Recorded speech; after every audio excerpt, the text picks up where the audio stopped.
of departments under the personnel exemption. Anything else? No, Mayor. And who brought that on? Who was? Mayor, it was on last meeting, and it was canceled.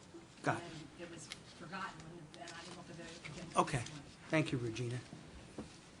All right, we'll go right to presentations. Steve Durst, I know Steve's here from Synergy. An update? Steve, it's your turn.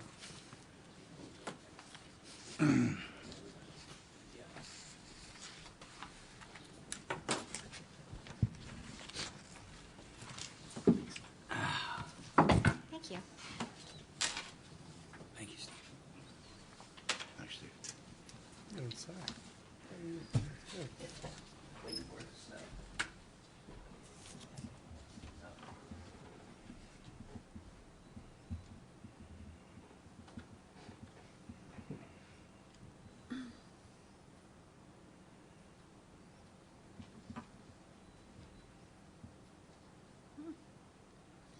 Use that mic.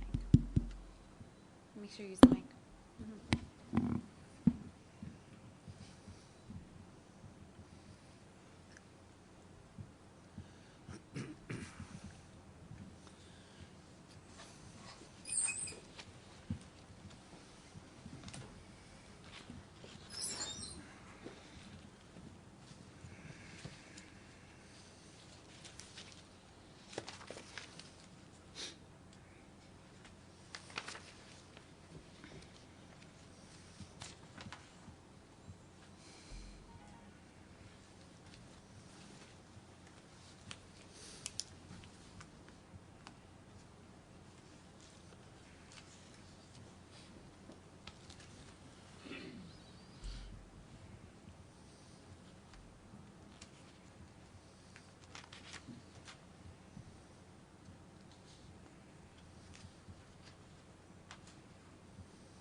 I can walk you through that and give you the quick Cliff Go ahead, Notes Steve. version.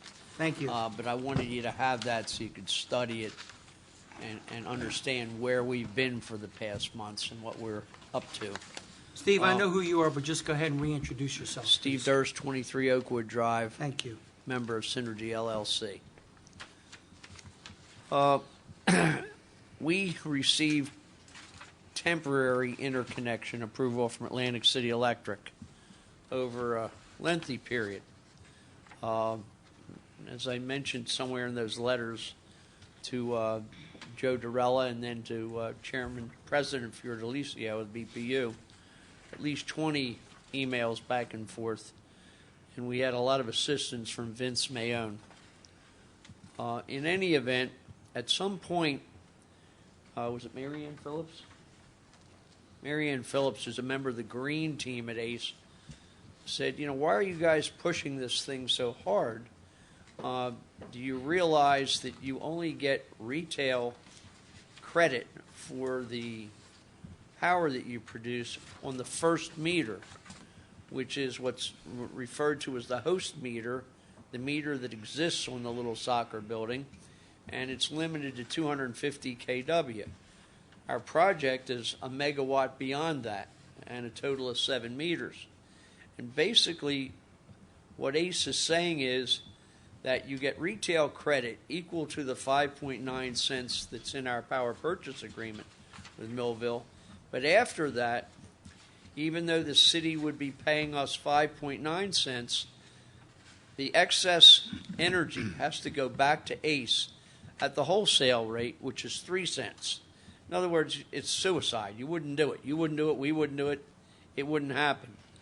It's a very subtle little sentence or two that appears in the Sweeney bill of 2012, and they refreshed it, same language, and shined it up in Senator Smith's bill, introduced in December 5th of 19 and signed by Governor Murphy about 2-3 weeks ago. The bottom line is that Vince Mayone indicated to us, we asked him point blank, if you were still president of ACE, would you enforce that language? He said no. He said, I would do your deal provided that the utility, and this is the $64 question, what we're going to pursue, as long as the utility had an ability to recover the lost revenue. And he indicated to us that the new president, his successor at ACE, as well as their in-house counsel, had agreed with that. They thought that the language in the two bills was draconian and completely unfair to every community in the state of New Jersey. It was the utilities' way of saying, you know, we want to kill the solar industry. It's that simple. I mean, I'm not being dramatic. When you take time to read the letter to Joe D., as well as my letter to President Fiordalicio, and we will shortly have a meeting with President Fiordalicio and the BPU. I mean, they have, basically instigated by this governor, attempted to kill an industry with 7,000 employees in favor of this fantasy of offshore wind that may or may not ever happen. So the bottom line is we wanted to apprise you of this. We met with the freeholders about 3-4 weeks ago, and we have their unanimous support, and they are making an effort, spearheaded by Joe Durella, to convene a meeting with Senator Sweeney. And the bottom line is we want to get his support before I go and we go to see President Fiordalicio, so that we can get the amendment, let's call it, the change in the language. It's very subtle, that will allow the utilities to recover lost revenue. They don't have to do it right away. They would be content with just language that said sometime in the future we'll work it out. Vince has assured me that would be more than satisfactory.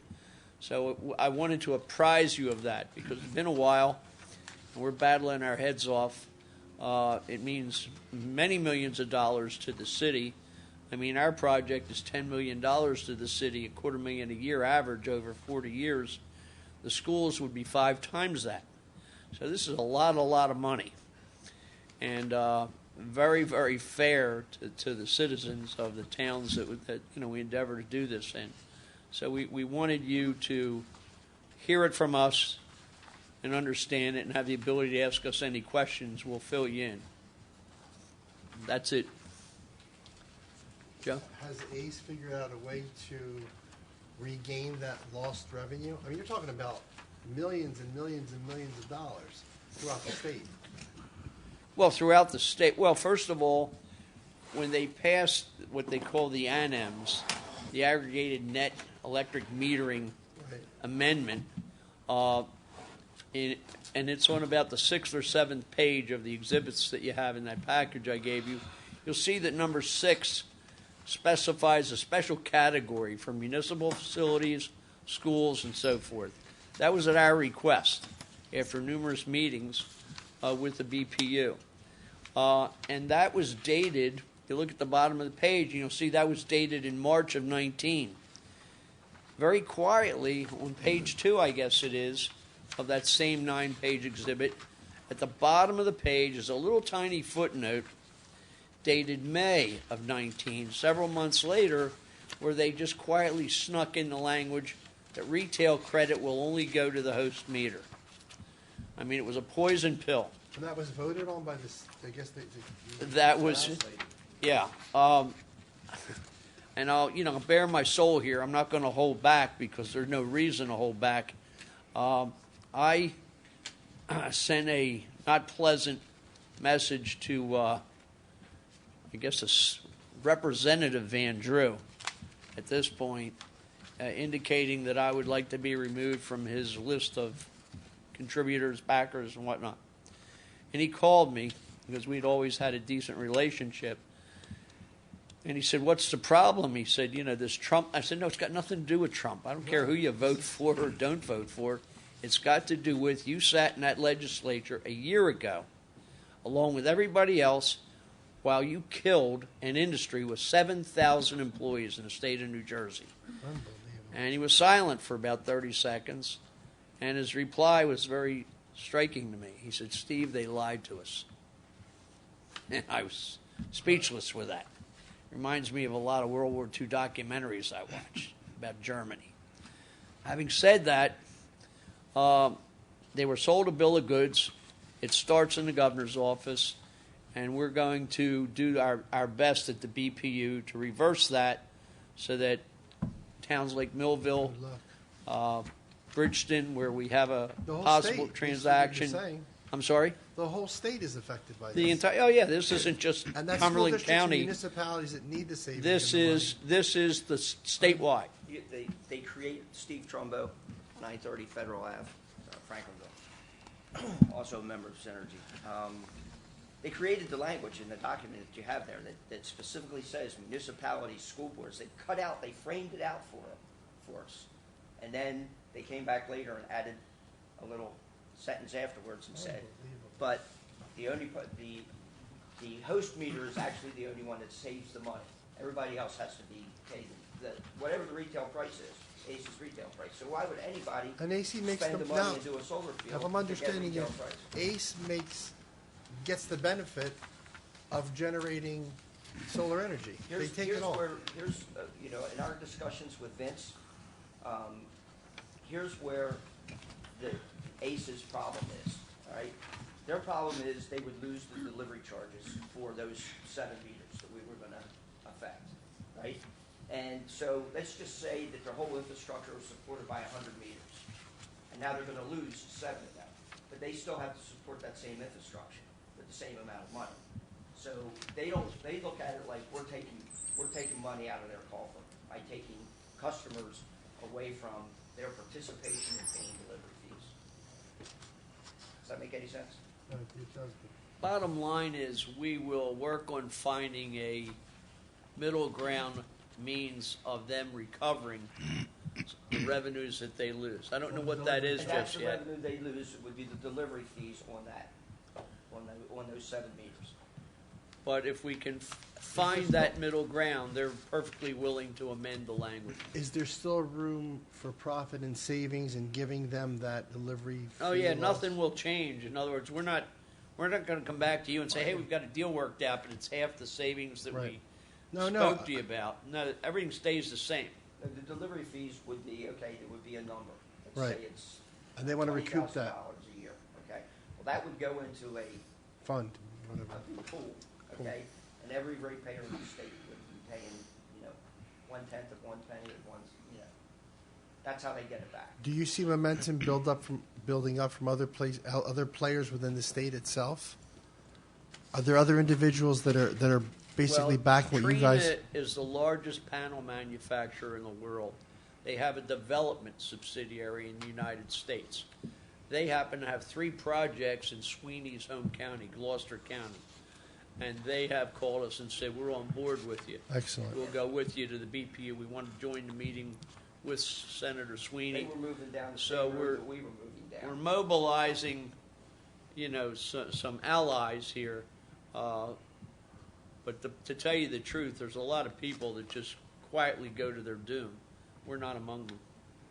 Thank God. Thank you. So we'll keep you apprised. We certainly have the freeholders across the board on our side, and why not? We'll do our best, and we'll be back to you probably in 30 days to give you an update. Thank you. Steve, when you have that meeting with Senator Sweeney, Yes. I think it's imperative that maybe a member of this board be at that meeting also Sure. to let us know. I think that is Absolutely. important. Mayor, if you Fine with me.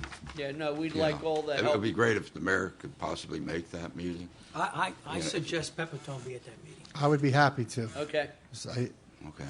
I think someone should I be know there. the senator, and I I know we would agree. ask him point blank what No, his the purpose more- behind this move is. Representatives of the public, from an official standpoint, that are there, I think the more he's going to relate to the seriousness of it.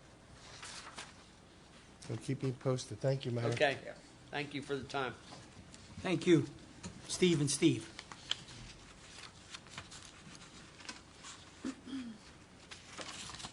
All right, we have public comment on agenda items only. Anyone that has a comment on the agenda item, please step up to the mic. State your name and your concerns, and limit your comments to 5 minutes, please. Seeing no one, I close the public comment on agenda items. Old business.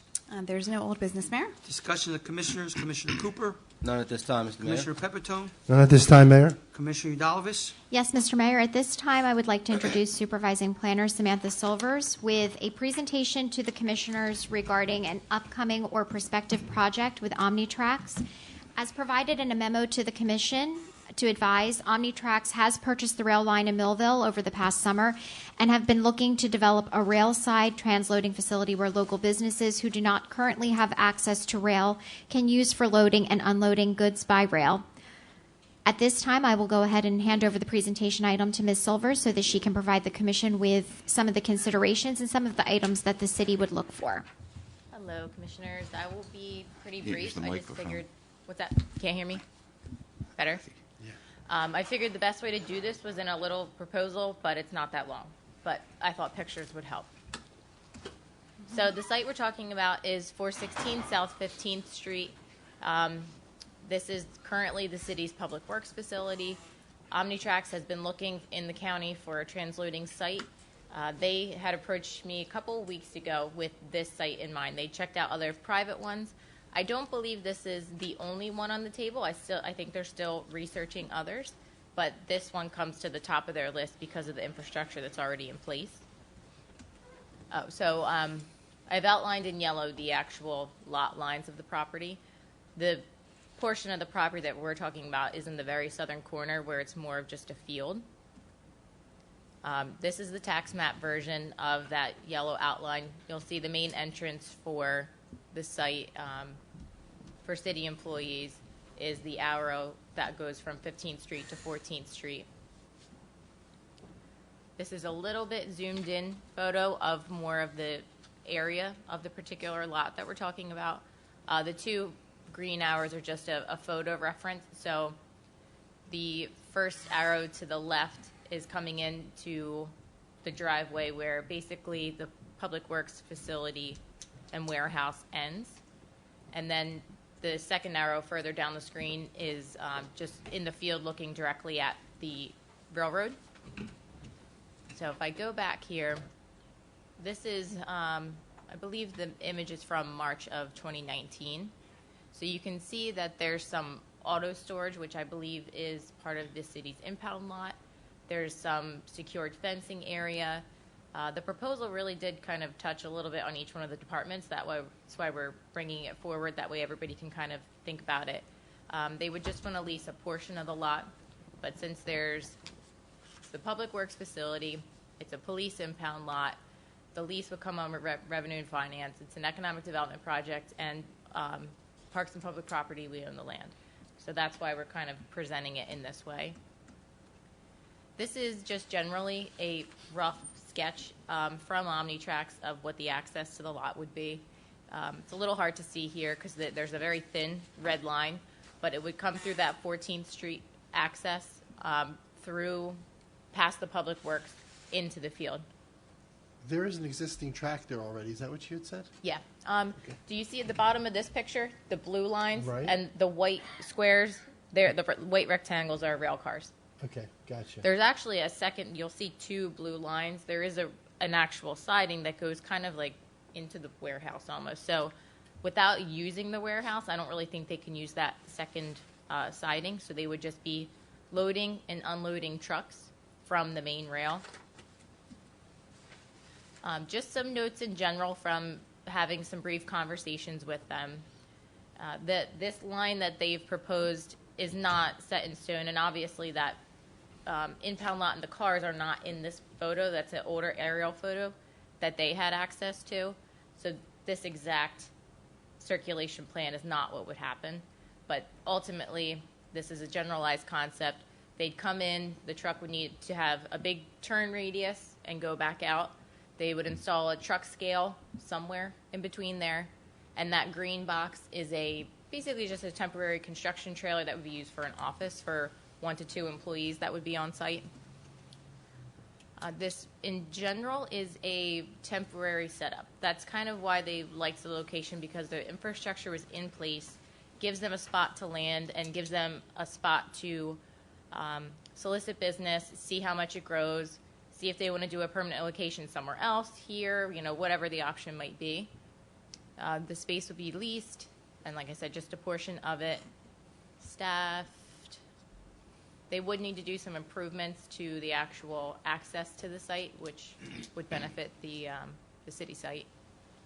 Truck scale, increasing security. We would definitely, this is very high level, and I don't even know if it's a concept that'll move forward. But if so, we would definitely need to redo the fencing. When I say we would ask them to redo the fencing to secure the different parts of the property. They would want to do some cameras and make sure the site is secure.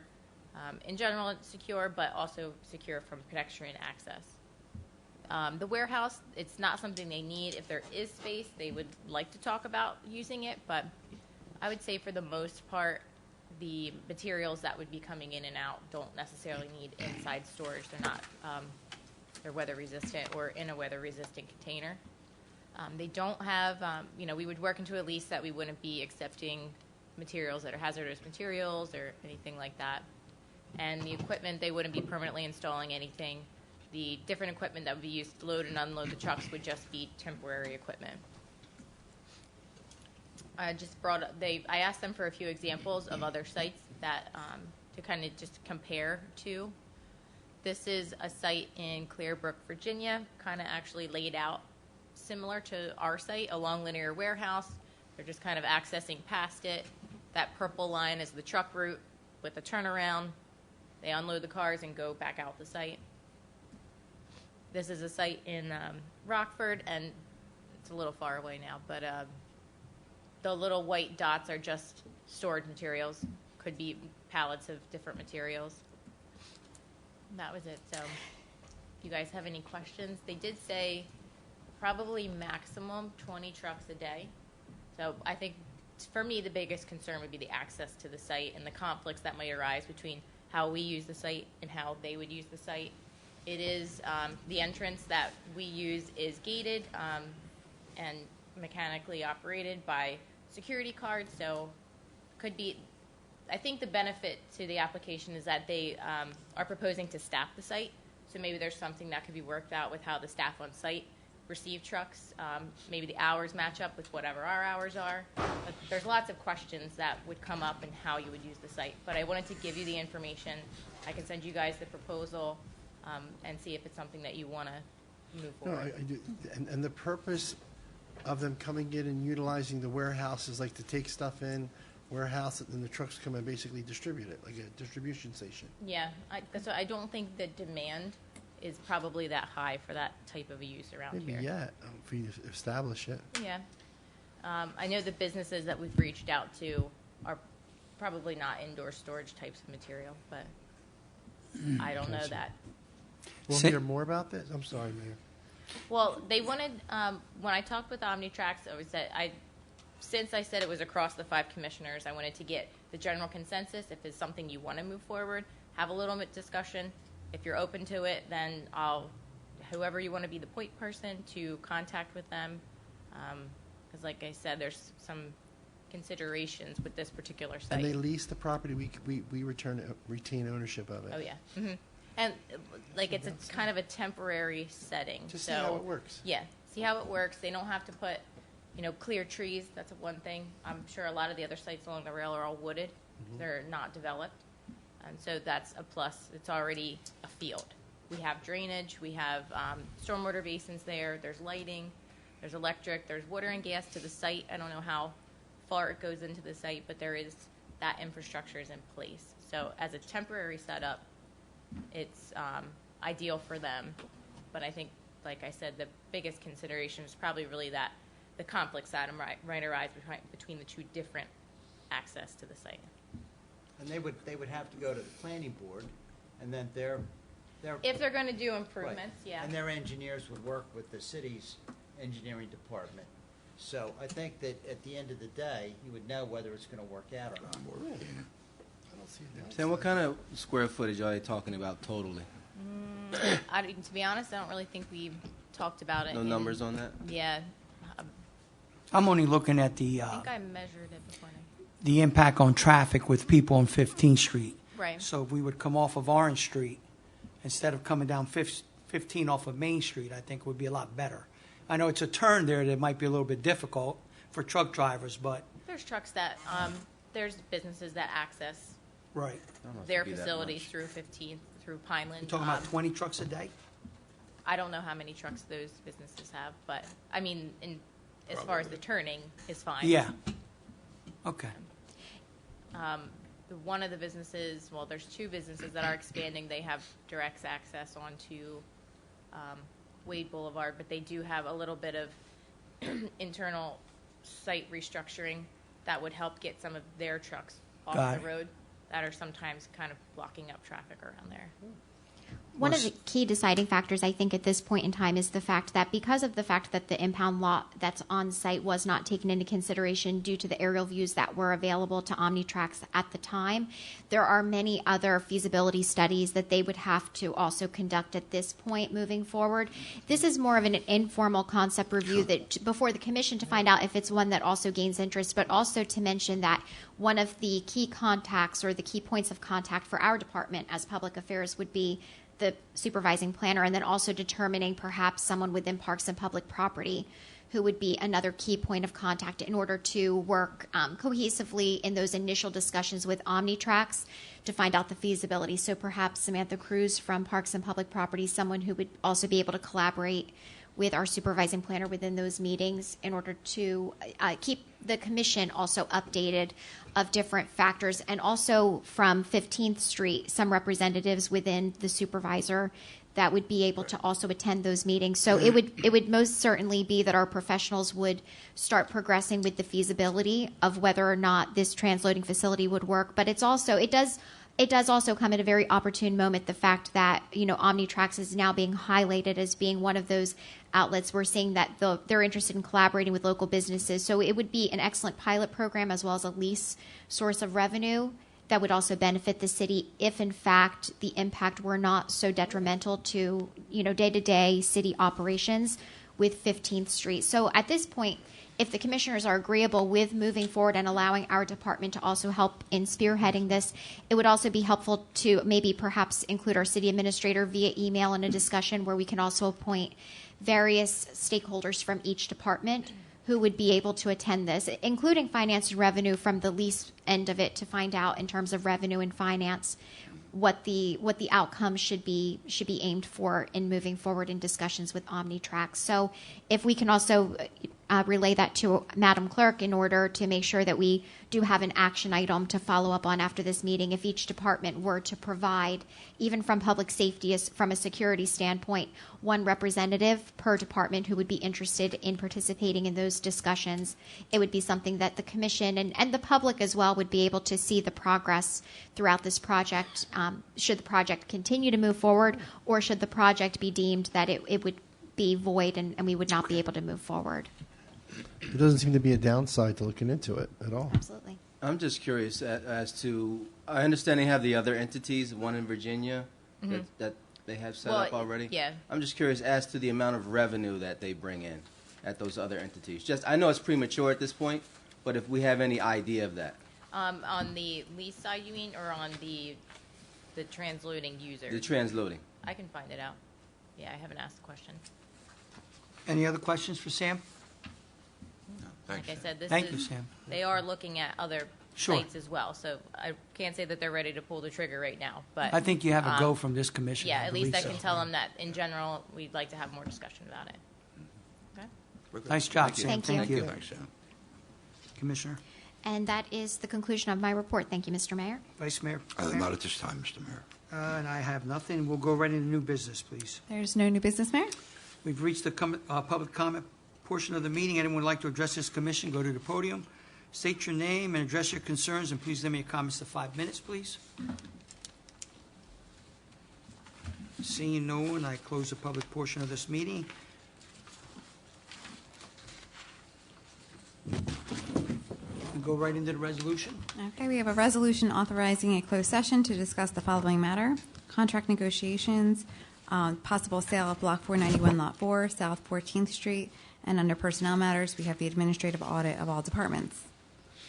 So moved. Second motion. Any comments? Roll call. Commissioner Pepitone? Yes. Vice Mayor Parent? Yes. Commissioner Eudalovich? Yes. Commissioner Cooper? Yes. Mayor Santiago? Yes. Okay, motion carries. All right, we'll be right back as soon as we're done with these two items.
Jeannie, we got to close the. Hey, Joe. Correct.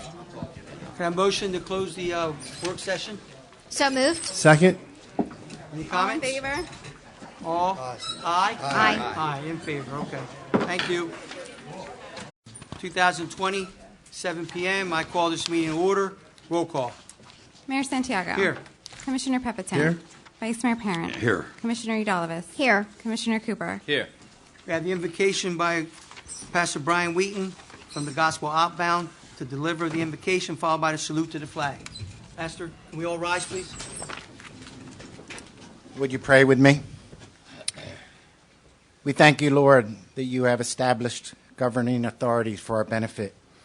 We pray your blessing on this city, for all who work for it, and for all the residents who support it. We pray particularly for this assembly committee tonight. Provide them with wisdom and a strong sense of justice. Help them work together in harmony. We pray for the agenda, that it would go smoothly and the decisions made would benefit those who reside in our great city. Lord, be glorified through all this. In Jesus' name, amen. Amen. I pledge allegiance to the flag of the United States of America and to the republic for which it stands, one nation, under God, indivisible, with liberty and justice for all. Thank you, Pastor. Thank you. You all may be seated. This meeting is being conducted in accordance with the Open Public Meeting Act 1975. Was advertised, posted, and made available to the public as required by statute. The municipal clerk is directed to include a statement in the minutes of this meeting.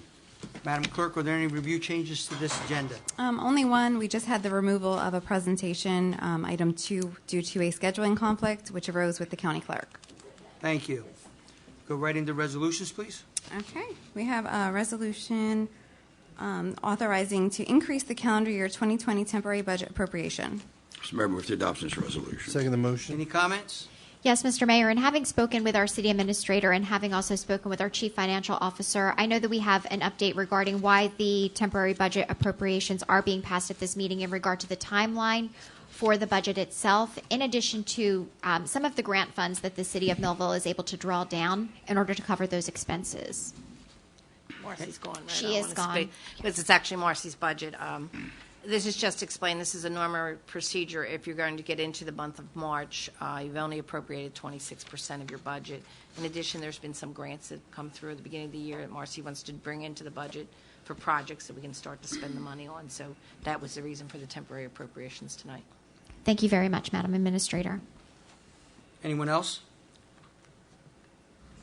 Thank you.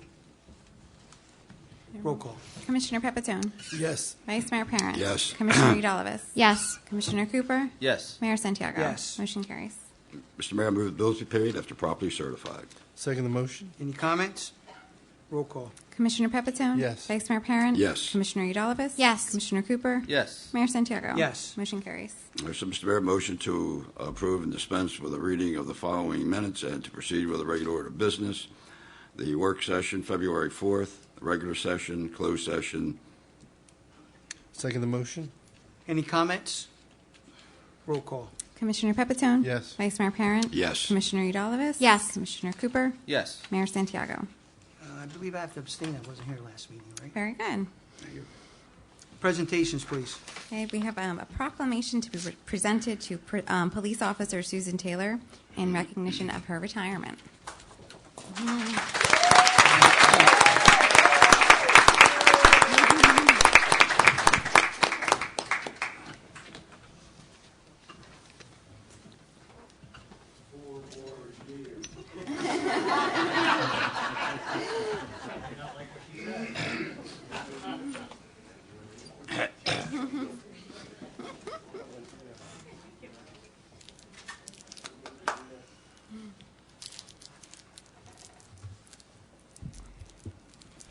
Let me say I read this with a great deal of pride. with the individual I'm speaking of, but also with a great deal of disappointment at her retirement. And it begins, whereas Officer Susan Taylor retires on February 28, 2020, from the Millville Police Department after 25 years of service, and whereas Susan was hired on October 3, 1994, and graduated from the Cape May County Police Academy in January 1965, and was assigned to the Patrol Division.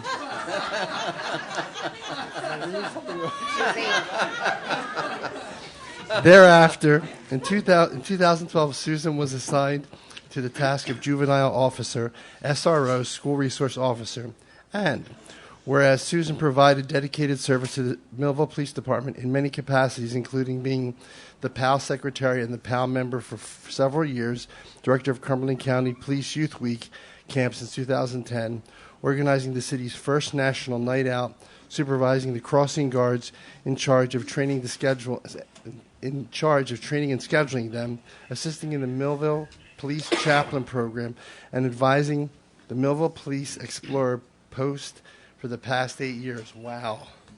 Whereas Susan is a lifetime member of the Mid-Atlantic Association of Women in Law Enforcement, and where Susan is the first female police officer to complete 25 years of service in the history of the Millville Police Department, and whereas during Officer Taylor's tenure with the Millville Police Department, she received an award for Citizen of the Month in March of 2019 from the Millville Chamber of Commerce, and she also received the award of the Millville Knights of Columbus 2015, the Shield Award for outstanding service and dedication as a Millville School Resource Officer.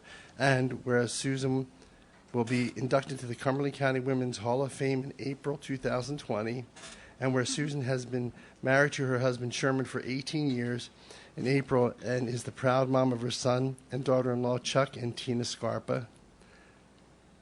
Now therefore be it proclaimed that the Board of Commissioners of the City of Millville do hereby honor and extend warm wishes to Susan Taylor as she celebrates her retirement after 25 years of service, and congratulate her on the many years of exemplary service and dedication to her family, friends, and the community, signed by our mayor and all the commissioners. Congratulations.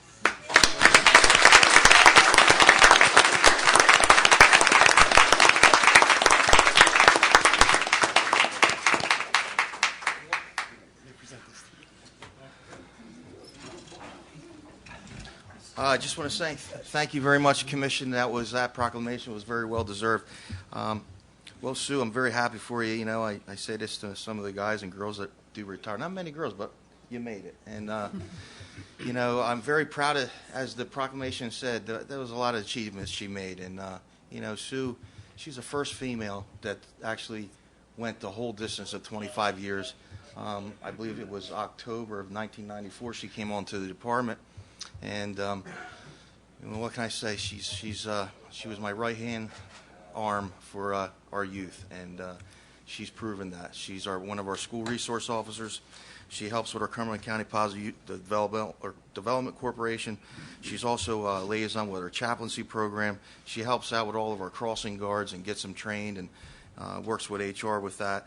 Obviously, with our PYW, she's very instrumental in that, and hopefully she says she's going to help me still. Play Streets, where we work with our kids to make a little area of our love town so our kids can play. She helps with that. National Night Out was something we started last year, and she was a huge help getting that going. So, Coffee with a Cop, she does that with our officers and with our community. She's the girl who, when we see the McGruff out there, she's the one that's got the suit on. When we have Olympic Day, she does that. I can go on and on. Maybe I should. She's a PAL secretary. She's very instrumental in our Explorer program. And I'm going to just roll on. This is how much of a fantastic officer she is.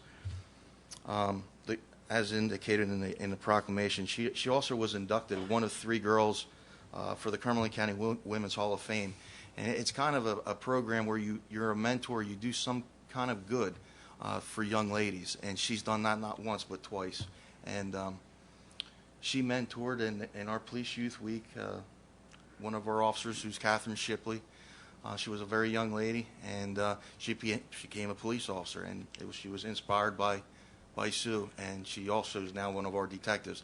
And she did it again with a young lady in our Explorers program who just took the bar exam. So, Sue, I love you. Want to miss you. All those things we just said, I got to replace that with somebody, and I'm looking for one to use. But it's when you lose a fine officer like this, it is hard to replace, and a lot of people want the job, but very few can do it.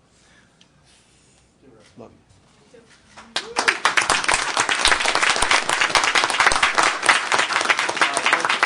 I know the panel board wants to say something.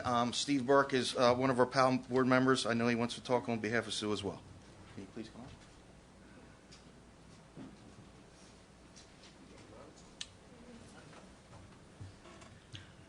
I want to ask all the PAL board members to come up and the volunteers too.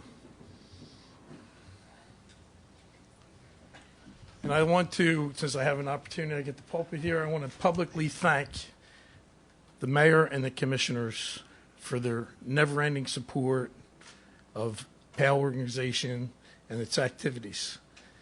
Through your support, this organization has grown by leaps and bounds, and through the efforts of people like Sue Taylor, who we're going to recognize tonight,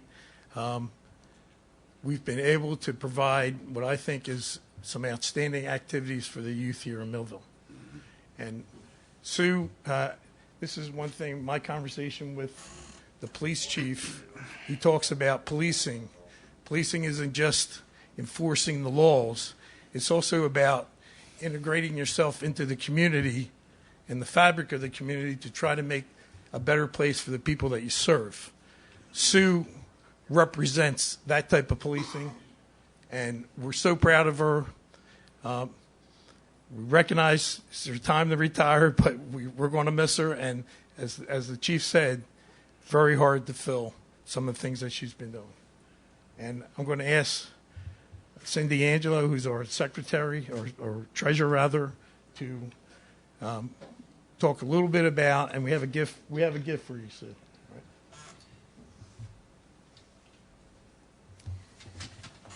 Thanks, Steve. I just wrote down a few words that when I think of you, just these words popped into my mind. Someone who's very caring, someone who's calm, someone who's so funny and playful, organized. Yeah, you were really good in the end. Creative, so creative with helping us with fundraising and PAL Camp, and you're a wonderful confidant and truly just a positive all-around leader for our organization, and we are going to miss you awfully, awfully much. So we have a little something for you that we thought might, so you don't forget us and our kids. 350 kids strong, so we still need your help when you're ready. But this says, to Officer Sue Taylor, we present this gift with appreciation and gratitude for your leadership, devotion, and inspiring others to build a caring relationship for a safer, better Millville community. Millville PAL Board of Trustees.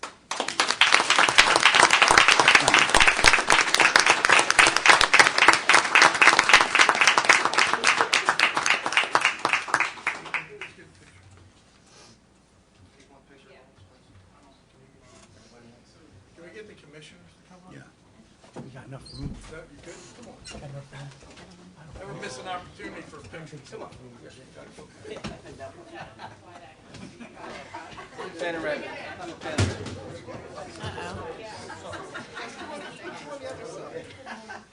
Okay, it's Jim Parents first. That's Mike Santiago. I'm sorry, Mayor.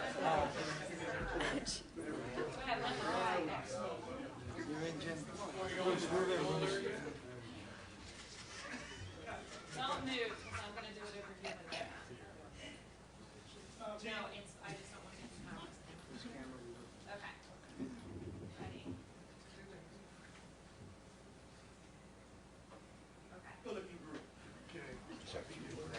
Ready?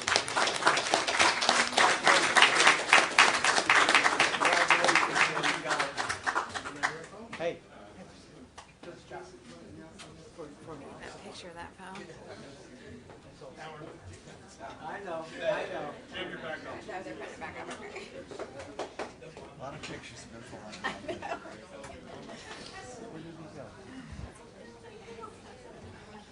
And finally, we have one more award for a person who so deservingly deserves it.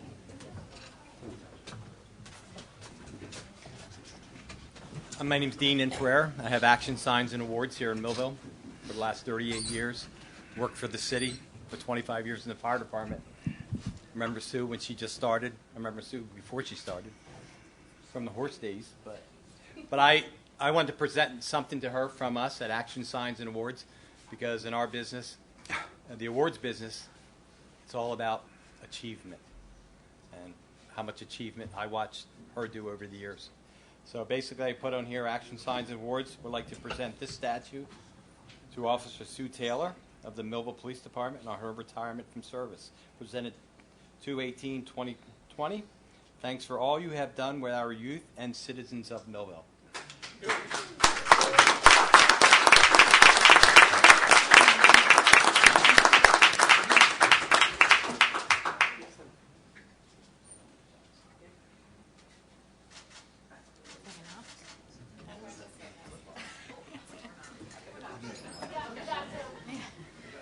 Once again, Susan, thank you for all that you do.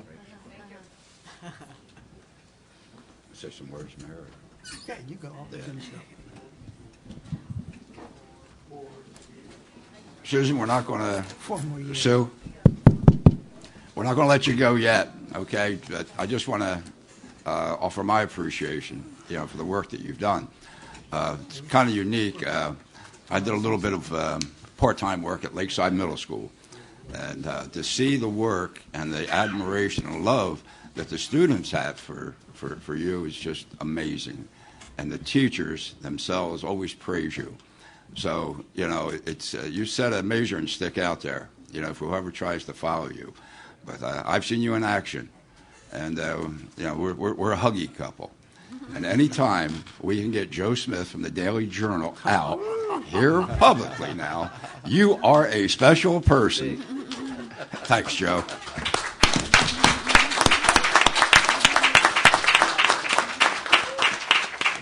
Commissioner Cooper. Oh, no, I just wanted to say, Sue, I don't want you to leave us. Listen, I hope that 4 more years, right? I hope that I hear more about you now in retirement as I hear about you every day from my daughter in school. Oh, my God, Officer Taylor did this, Officer Taylor did that. So, I mean, I know you did great things over there, and my daughter over there at Rick Avenue, she just raves about you. I don't even think she knows there's any other officers other than you. So you're going to be a tough act to follow, and enjoy your retirement. But, hey, listen, pal, we still need you, so you can't go anywhere. All right? Enjoy.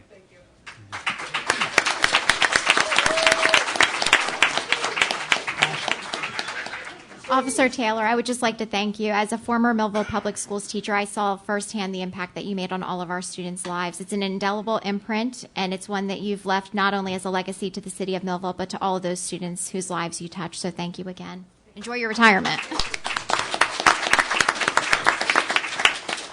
Well, Sue, we go way back. I remember the day you came on, your days through the academy. What a great selection that the chief back then made, bringing you on, and everything that was said about you today is what you have done. The attitudes that you've changed in young people within the city is tremendous. So you deserve all these applause, all these cheers, and I know you're going to have a wonderful retirement. You just got to get him to retire too. So congratulations.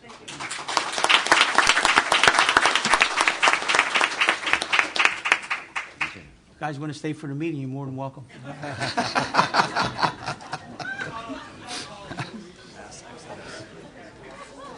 All we need is 40 more minutes. Thanks, Joe. It's good seeing you, buddy. I don't blame you. Thanks for stopping by. That's all right.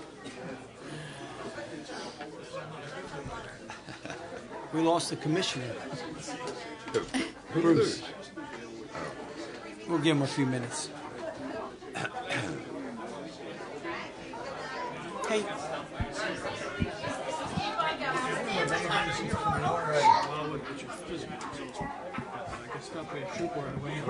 There's so many detours on the back road at Cape May. GPS is saying go this way. Like this, so I go that way. So I stray over into the shoulder. Next thing I know, Where'd you end up? I got home. I don't know what the hell road it was. I took so many detours to get around. Were they helpful, I hope? Oh yeah, she was very nice. Okay. You know they can print it. You ready? They're not even here. I didn't know that. Oh, we're going to read it anyway. It's crazy down here anyways that day. Yeah. Where you come from? So I was at the convention center. All right, thank you. She forgot it? Oh, I thought you. Yep. We got another. What's that? We have another reading. Commissioner Udalvis is going to read a proclamation. Good. Commissioner, it's all yours. This proclamation is designated in honor of Youth Art Month. Whereas art education contributes significant educational benefits to all elementary, middle, and secondary students by developing students' creative, problem-solving, and critical thinking abilities, teaching sensitivity to beauty, order, and other expressive qualities, giving students a deeper understanding of multicultural values and beliefs, reinforcing and bringing to life what students learn in other subjects, and whereas the benefits of art education form the basis of the world-class standards developed by the U.S. Department of Education, the National Endowment for the Arts, and the Council for Art Education. And whereas that support should be given to art teachers as they attempt to strengthen art education in their schools and communities. All residents of the City of Millville are urged to take interest in and give full support to quality art programs for our youth. Now, therefore, be it proclaimed by the Board of Commissioners of the City of Millville that March 2020 be designated as Youth Art Month. Adopted February 18, 2020, endorsed by Mayor Michael Santiago, Vice Mayor W. James Parent, Commissioner Ashley Udalvis, Commissioner Joseph Pepitone, and Commissioner Bruce Cooper, and attested by City Clerk Jeannie M. Hitchner. Thank you, Commissioner. That's all the presentations we have for today. We have one more. Proclamation, March? That was it. That was it? Okay. Public comments on agenda items only. Anyone that has a comment on an agenda item for this evening, please step up to the mic, state your name and your concerns, and limit your comments to 5 minutes, please.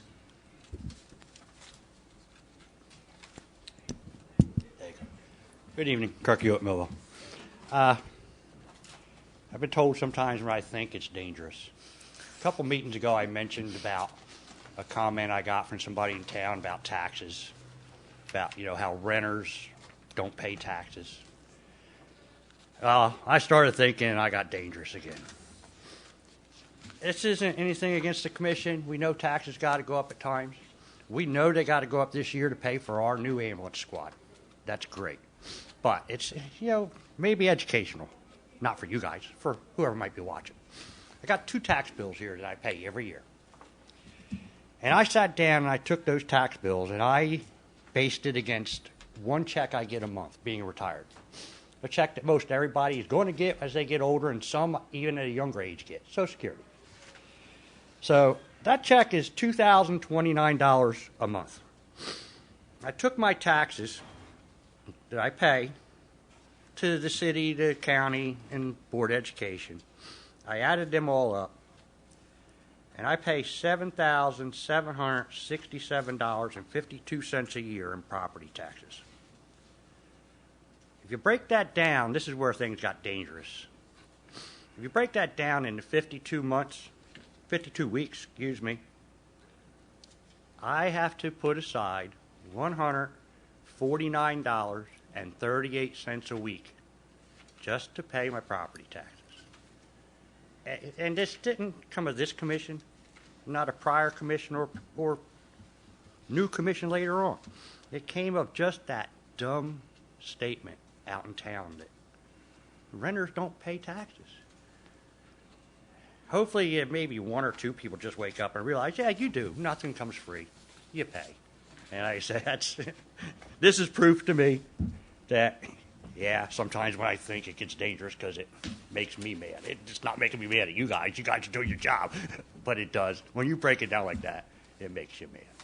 And thanks again for the EMS. You'll never hear me say anything about EMS, the police department. Do what you got to do. Thank you. Thank you. Thank you. Anyone else? Seeing no one else, I close public comment on agenda items. Old business, please. There is no old business, Mayor. Petitions and letters. Okay, we have a letter of appointment from Mayor Santiago appointing Doug Hildreth as a regular member of the Shade Tree Commission with a term expiring December 31st, 2025. Mr. Mayor, move to receive and file.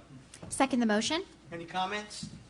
Roll call. Commissioner Pepitone? Yes. Vice Mayor Parent? Yes. Commissioner Udalvis? Yes. Commissioner Cooper? Yes. Mayor Santiago? Yes. Motion carries. The second item is a resolution from the Millville Planning Board regarding review of the ordinance to repeal and replace Chapter 30 Land Use and Development Regulations of the City of Millville Municipal Code in its entirety. Mr. Mayor, I move to receive and file. Second motion. Any comments? Yes, Mr. Mayor. During my report, I'll be providing another updated timeline regarding the events that happened subsequently after the first reading on the ordinance. We did have a very productive planning board meeting during our February meeting and looking forward to providing that update to the public. Thank you. Thank you. Anyone else? Reports of commissioners. Commissioner Cooper? Thank you, We have Mr. the Mayor. roll call. We have the roll call. Roll call. I'm sorry, roll call. Commissioner Pepitone? Yes. Vice Mayor Parent? Yes. Commissioner Udalvis? Yes. Commissioner Cooper? Yes. Mayor Santiago? Yes. Okay, motion carries. Reports of commissioners. Thank you, Mr. Mayor. So recently this month, we have been working on completing the general maintenance at the soccer complex, trying to get that ready for the spring and the summer season. We also replaced lights on the exterior and interior of the buildings and repaired the main gate to the complex. We also replaced ceiling tiles at the library, the police department, and City Hall. Upcoming projects, we will continue working on getting prepared for our spring season all throughout the city. We're going to go throughout the city-owned properties, removing any trash, debris, leaves, limbs, and etc. We're looking forward to a great spring and summer season. We ask if you see anything out of place, call our Parks Department. Call us right away, 856-825-7000, extension 7394. Upcoming events, we have the annual Snowflake Plunge, will take place this Saturday, February 22nd, at noon at Union Lake. Participation is only $10, and it's not that cold, so we should maybe get a lot more people, hopefully. Winter contest, the winter photo contest. We're currently accepting photos for our annual winter photo contest. All the contest rules, please contact the Recreation Department. Baseball and softball season is on its way, and it's time to sign up. American League sign-ups will be held 2/21 and 2/28 from 6 to 8 p.m. at the clubhouse on Sharp Street. Babe Ruth sign-ups will be held every Friday from 6 to 8 and every Saturday from 9 to noon until March 21st at the Ware Avenue concession stand.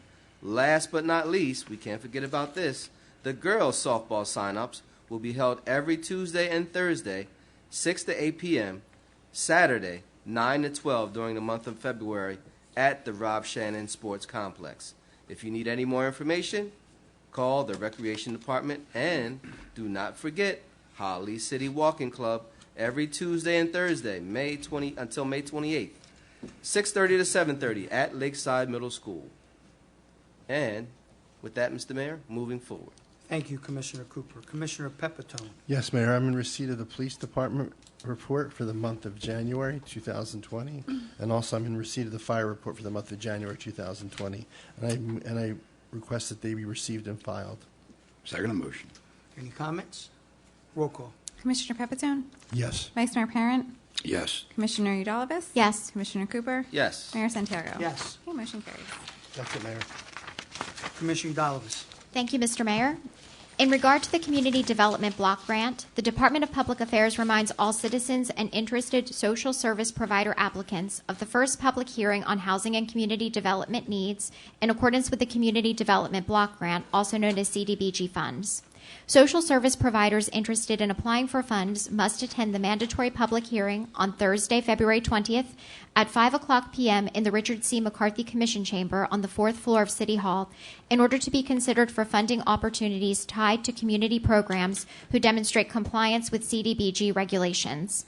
Information will also be made available to citizens regarding application procedures, timing, eligible activities, meeting the national objectives, reporting requirements, and other regulations related to CDBG and home programs. Applications were made available on Friday, February 7th at the Planning Office in City Hall and on the city website, www.millvillenj.gov, under Departments, Public Affairs, and Housing and Community Development tabs. Interested applications for the public service application are encouraged to access materials through the aforementioned modes. Please note that the deadline for the fiscal year 2020 CDBG public service application is Friday, February 28, 2020, by 4:00 p.m. as stated on the public service application cover page.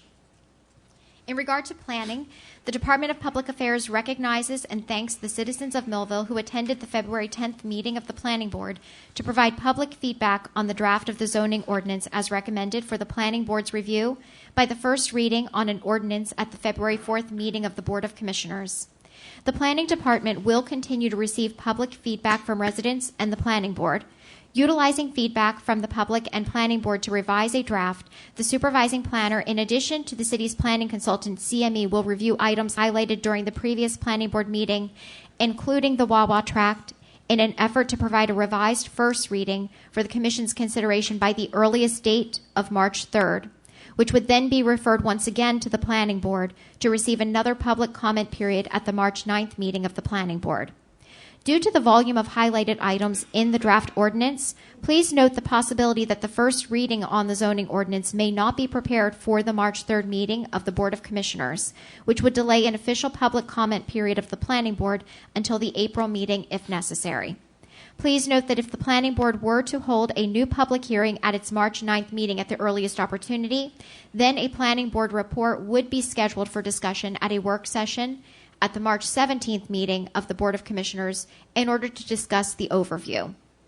Tentatively, the second reading would then be subsequently scheduled for April 7th if all of the aforementioned benchmarks are met. As witnessed from the Planning Board meeting, a plethora of questions and considerations were highlighted, ranging from specific tracts, zones, and overlays to the impact on existing uses, zoning department procedures, and whether conditional uses are mandatory to incorporate in addition to permitted uses for each zone. Chairman Bob Gallagher demonstrated great respect, consideration, and provided exemplary background information and explanation to the public throughout the public hearing, and the City of Millville extends its gratitude for the experience he provided to the discussion. Please note that if the first reading with revisions is not met by the March 3rd meeting of the Board of Commissioners, the Planning Board is open to receiving feedback from citizens planning to attend the March 9th meeting. However, a public hearing will not be initiated as reflected by the previous February meeting. Thank you once again to our residents for lending their voices and their feedback throughout this process. And with the conclusion of this report, Mr. Mayor, progress. Thank you. Vice Mayor? Thank you, Mr. Mayor. I'd like to submit the tax collector's report for the month of January 2020. Move be received and filed. Second the motion. Any comments? Roll call. Commissioner Pepitone? Yes. Vice Mayor Parent? Yes. Commissioner Udalvis? Yes. Commissioner Cooper? Yes. Mayor Santiago? Nothing Yes. further at this time, Mr. Mayor. Thank you. I'd like for the Streets and Roads report for January 2020 to be received and filed, and I'll read it, and then we can receive it and file. This was prepared for me by our supervisor, Wayne Gressman. 141 tires were collected. 3,780 bags of loose leaves were collected. 3 appliances collected. 525 tons of loose leaves were collected. Loose leaves collection is now over, and brush collection will start in March. Residents may start putting brush out to the curb between February 14th and 28th for March collection. The state DEP visited our 15th Street facility on January 3rd, and we are pleased to report that our operations of our facilities are running okay. The state DEP also is pleased with our current status at our compost facility, so Whenever we get a good report from DEP, that means that we're not getting fined. So it's really, really appreciated that our people in Streets and Roads are doing a great job so that we do not get fined. Also, our recycle coordinator is currently working on education packet that will explain our new ordinance in reference to our trash pickups and our trash can. And I have some information here that I'll give at the end of the meeting because it's not on the agenda right now. But if you stay, I'll give you some good information as to what's going to be going on with our trash collection. So with that report, Madam Clerk, I would like for that to be received and filed. Mr. Mayor, move to receive and file. Second the motion? Any comments? Roll call. Commissioner Pepitone? Yes. Vice Mayor Parent? Yes. Commissioner Udalvis? Yes. Commissioner Cooper? Yes. Mayor Santiago? Yes. Okay, motion carries. Thank you. That completes my Streets and Roads report. We'll go right into ordinances on second reading, please. All right, the first item, it's an ordinance amending Chapter 43, Parks and Public Property, Article 7, Special Events on Public Lands, subsection 43-36, definitions, amending definitions for alcoholic beverage vendor's permit and definition for distribution area. Mr. Mayor, I move for the adoption of this proposed ordinance on second and final reading. Second the motion. Item number one, it's an ordinance on second reading in regards to parks and public property for special events on public lands with the involvement of alcohol beverage. Anyone that has any concerns or comments concerning this ordinance on second reading, please step up to the mic, state your name and your concerns, and limit your comments to 5 minutes, please. Seeing no one, I close the comments on item number one on second reading. Roll call. Commissioner Pepitone? Yes. Vice Mayor Parent? Yes. Commissioner Udalvis? Yes. Commissioner Cooper? Yes. Mayor Santiago? Yes. Motion carries. Ordinance on first reading, please. Okay, we have the salary ordinance for the Cumberland County Council number 18 contracts for calendar years 2020 through 2023. Mr. Mayor, move for the passage of this proposed ordinance on first reading with final consideration to be given on March 3rd, 2020, after due publication provided for by law. Second the motion? Any comments? I'd just like to let you know that in addition to just the contractual increases, we did adjust a lot of the minimum salaries since the minimum wage is now $11 an hour. A lot of our ranges started at $20,000, so we bumped them up to $25,000. Most employees are placed well above that, but I just cleaned up the ordinance at the same time. And that comment was from Regina Burke, our administrator. Thank you, Regina. Anyone else? Roll call.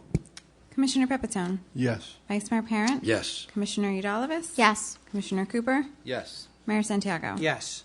Okay, motion carries. Consent agenda items. Okay, all matters listed under the consent agenda are considered to be routine and non-controversial by the Board of Commissioners and will be approved by one motion.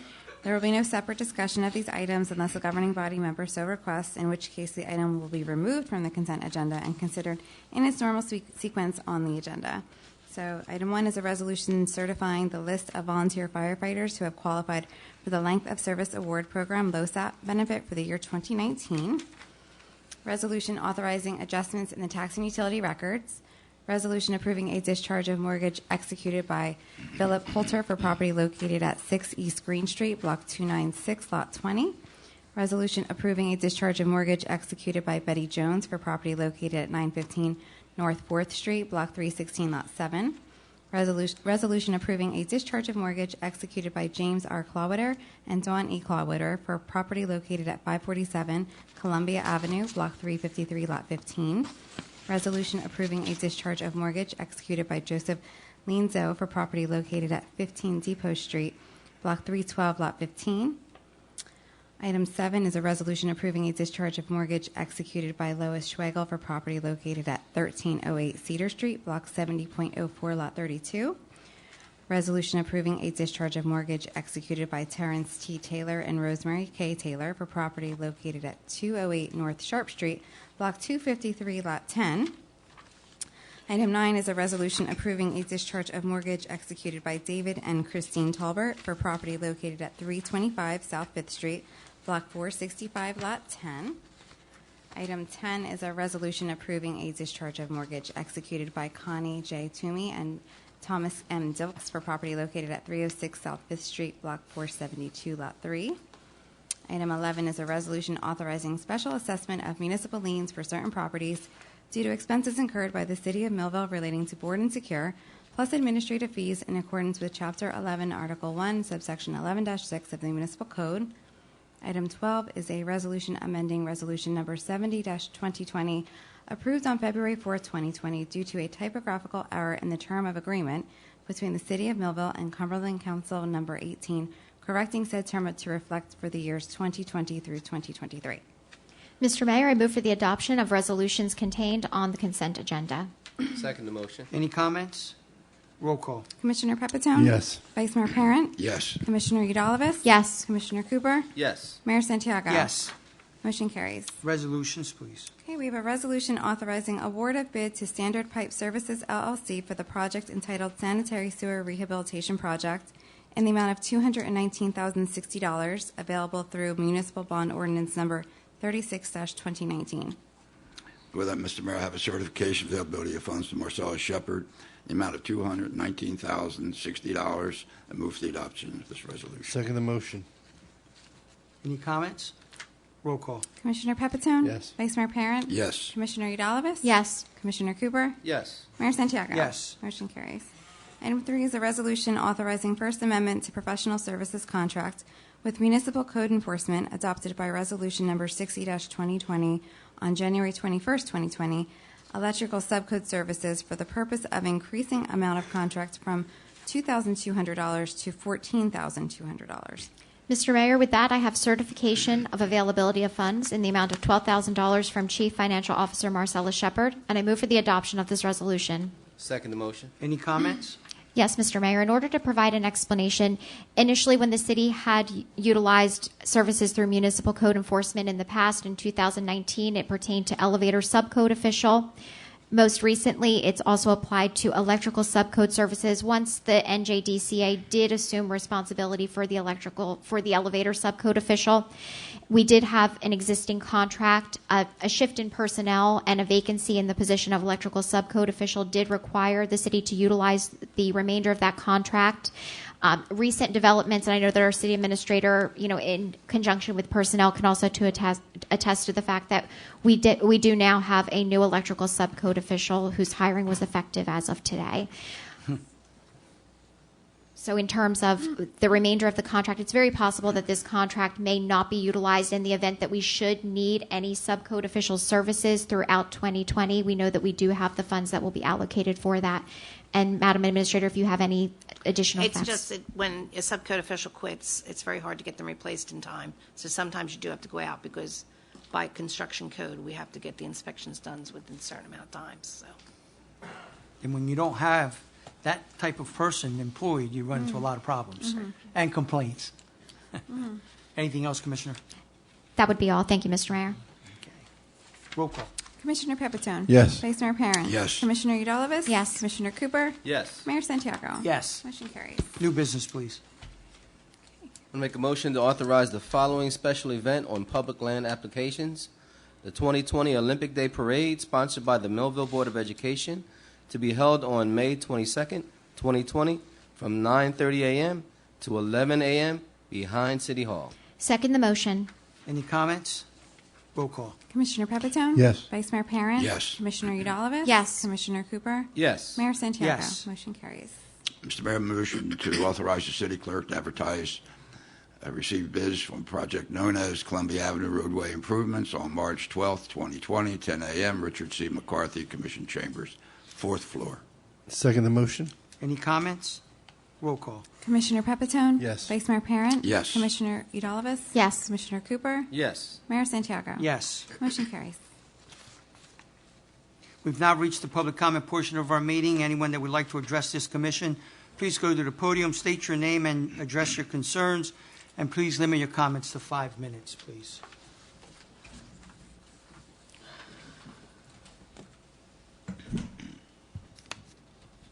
Betty Muttley on Briar Drive. Mr. Pepitone, Yes, ma'am. your phone call today was because you didn't call me the last 2 weeks. And you probably figured I'll be here tonight and saying, where was your call? So I was not fooled by it. And I hope you've been taking this 2 weeks to do your due diligence and call other municipalities and find out how they solved their cat problem. Okay, now, I know you discussed the temporary budget, and I hope in this budget you've allowed for a lot of plywood, because a lot of people are going to be walking away from their homes. A lot of people in Millville are upside down already in their mortgages. And it's hard for people like you guys, even myself, to understand this. Like you can't even comprehend how these people live. They're paying on a house that they owe more for than they can get for it. And now you're going to raise the taxes. So what's going to happen? I would do the same thing. I would walk away if I was in that situation. And you're going to run into that, I'm sure. So I hope you allowed for a lot of plywood to cover the windows in these abandoned homes. Now, that being said, I hope I can get all my stuff in. The land use. I was just wondering, who wrote that? The land use actually, well, Go ahead. I'll write it down and I'll answer after. I apologize. No, I I didn't mean to appreciate interrupt. what you're doing. You started to answer a question that someone that's paying all of your salaries asked at this mic. You did the correct thing. Yeah, but by our rules and regulations, she's not supposed to, Betty. I apologize. That's your rule. It's not. I looked it I'll up. allow the attorney to answer, ahead. and I'll hold your time. You can answer it. Go ahead, Is that Mr. not Attorney, correct? answer that. Go ahead. Well, I think that the And not out of my minutes. Go ahead. I think it's discretionary with the Board of Commissioners. Yes, This is the way that they have traditionally handled this, and so. Correct. So you choose no more to handle it like that. You could if you so choose. That was the whole point. And I understand you're going to choose to do that. But it's not the rule of your government that you can't. Just to clarify that. Well, Okay. with some other towns, what they do is they don't have comments by commissioner at the end, and then in that type of town, there's going to be back and forth, and I think that that's not the way that the agenda is organized. Exactly. So the mayor's trying to keep you to follow the agenda. Well, we never had a problem with it before. This commission, it always worked very well. Okay, now the next thing, who wrote the land use thing that was presented to the planning board? And that's my one question. My other question is, it says a pharmacy will be on the premises. And what will that pharmacy be distributing? Will it be distributing drugs for people who are hooked on different drugs? It's important that people know, because it's what you're bringing in to the main thoroughfare of your city.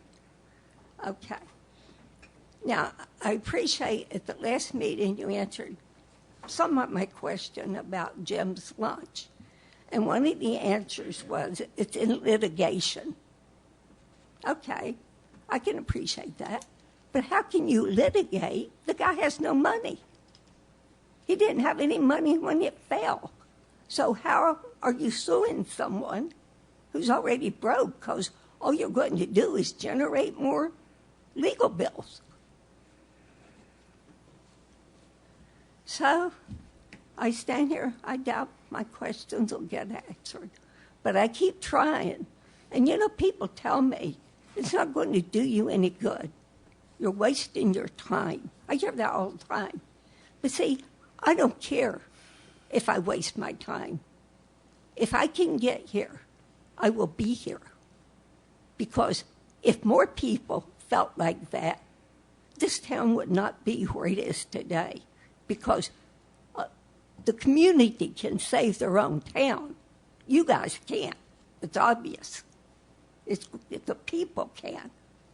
But if they don't get together and pull together, and let me tell you, the same people have been doing the same thing for the 30-some years I live here. It's like a circle. It's always the same people making the same bad decisions that got us here in the first place, and they're still there. Look at who's on all the boards. Look who is in the county. Look who all these people are. They've been there forever. Doesn't anybody see where the problem is?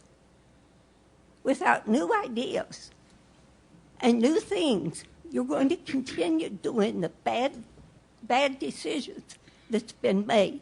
And the red district, the A-home. I mean, I could stand up here and use 10 minutes, just all of our community block grant money that went where it shouldn't have, our 3.5-cent tax. Mine's rich. We have none. We're broke. Why? Doesn't anybody ever stop and say, so somebody's making a lot of UEC money is what I was referring to. Somebody needs to stop and say, it's time it quits. If you really want this town to turn around, if you want it to stay and get worse, then you continue doing what you're doing, because that's what's happening. Thank you. Thank you, Betty.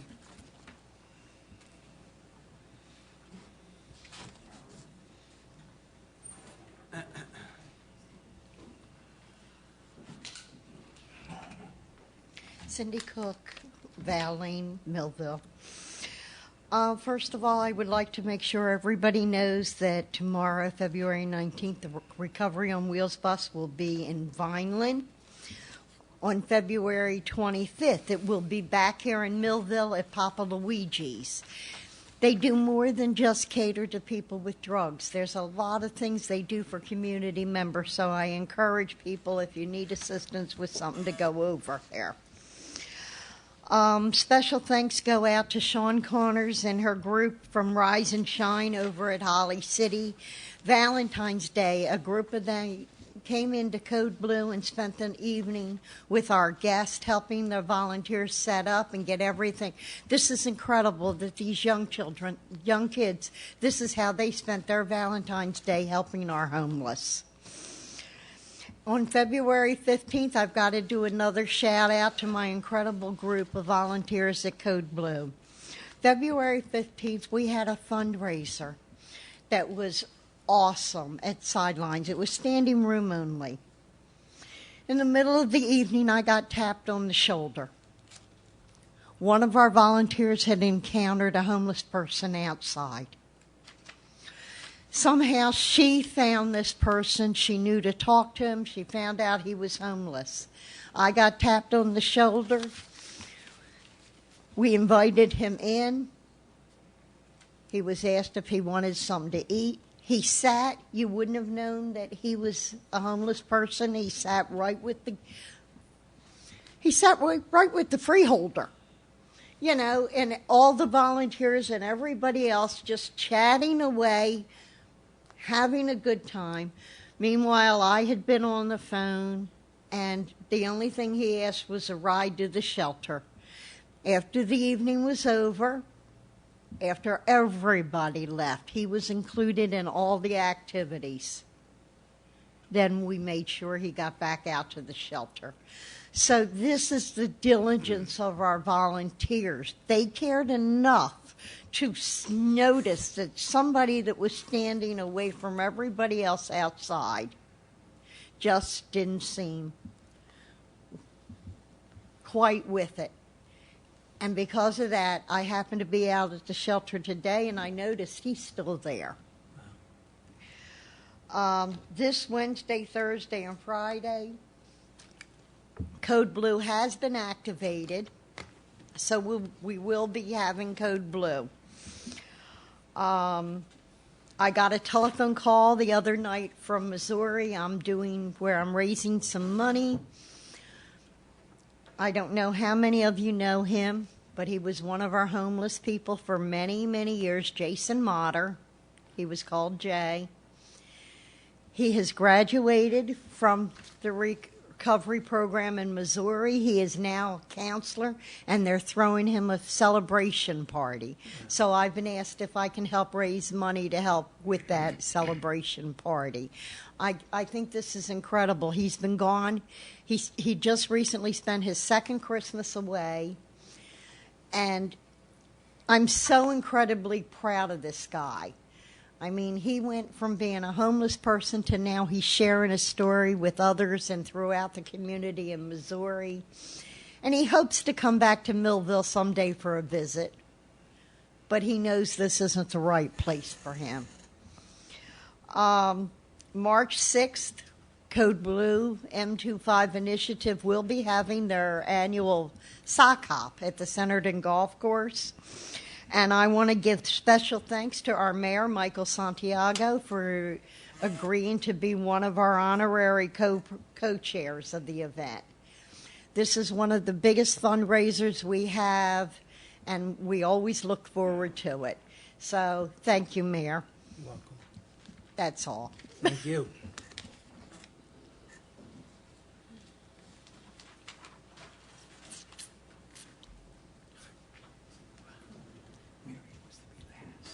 Tamara Sayu, Millville. I'm a teacher in a neighboring district. I teach personal finance. One of the biggest units that we teach is budgeting. Probably one that's most difficult for some students to realize, because they don't realize that when you budget, your income has to equal your expenses. If your expenses start exceeding your income, obviously you have to cut back on your expenses. To follow up a little bit on what Mr. Hewitt did with his math problem previously, when he has to come up with the approximately $152 to pay his taxes, he has to cut back on some expenses. And he does so willingly so he can pay his taxes. So what I'm hoping you guys to think about when the tax season starts coming, which I know, when your budget season starts coming, to think back of some expenses that you can cut, because you're not going to get the income. Okay? Kind of following up with what Ms. Monteleone says. There's so much money that you've already taken from us. We can't possibly, as a public, give you more. So rather than deciding to raise taxes so you can get more income, which will hurt the public, cut back on some expenses. You have been introducing many new expenses for the past couple years. It's about time you plateau, okay? And it will be nice that you say, oh, we need it for the police or we need it for the new EMS. Cut some other expenses. You don't have to have it all, okay? And then you will have learned what I teach my students every time the budget unit comes up. Your expenses should not exceed your income. So please take that into consideration when it comes that time. Very, very, very much so take that into consideration when it comes to that time. And start making some cuts. Maybe something in some points where it's not as necessary. Okay? Thank you. You're welcome. Thank you.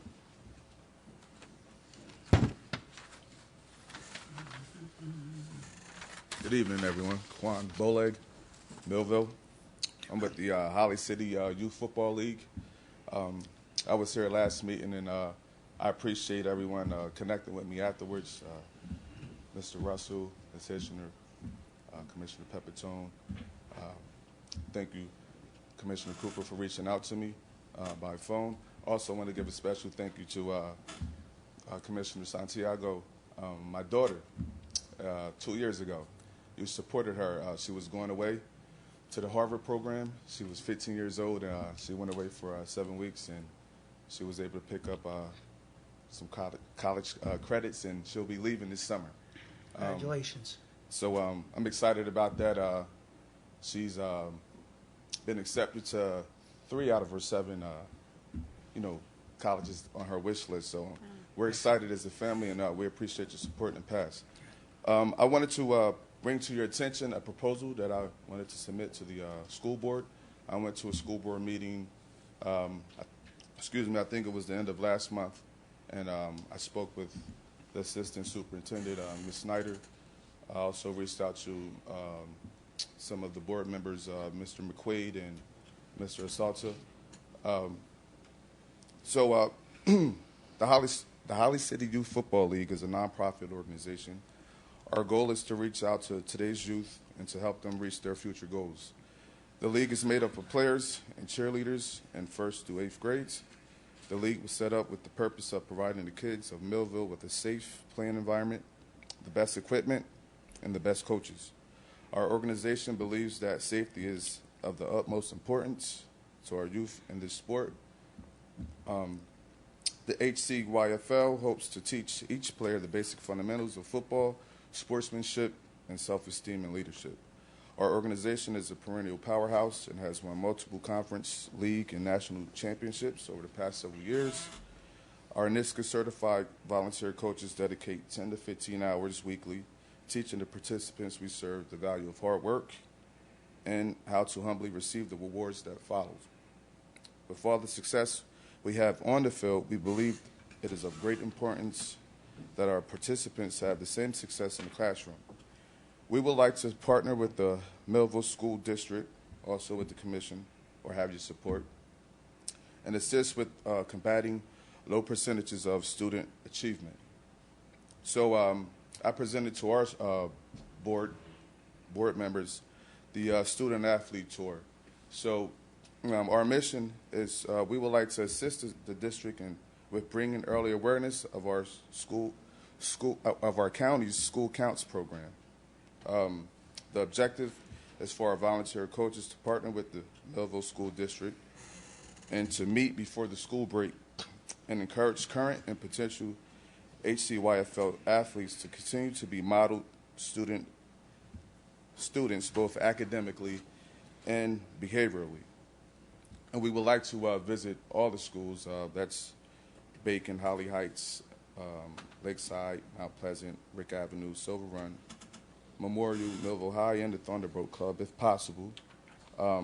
We would only need a half hour each session, and we would speak on 2 topics of focus: academics, encouraging the kids to, of course, attend school, study hard, to read daily, to minimize screen time with electronics, to hand in their homework on time, to seek help if needed via tutoring, peer mediation, to make a connection with their guidance counselors, and also, to strive hard to make an A on quizzes and tests, and to also get involved in extracurricular activities.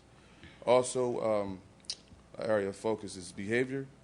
We want our student athletes to exhibit good classroom conduct, be attentive during instruction, and be ready to contribute to class discussion, be a leader amongst peers, help and encourage others to do the right thing all the time, and to refuse to engage in fights and or bullying, intimidation, and also always be willing to get an adult involved if a conflict should arise.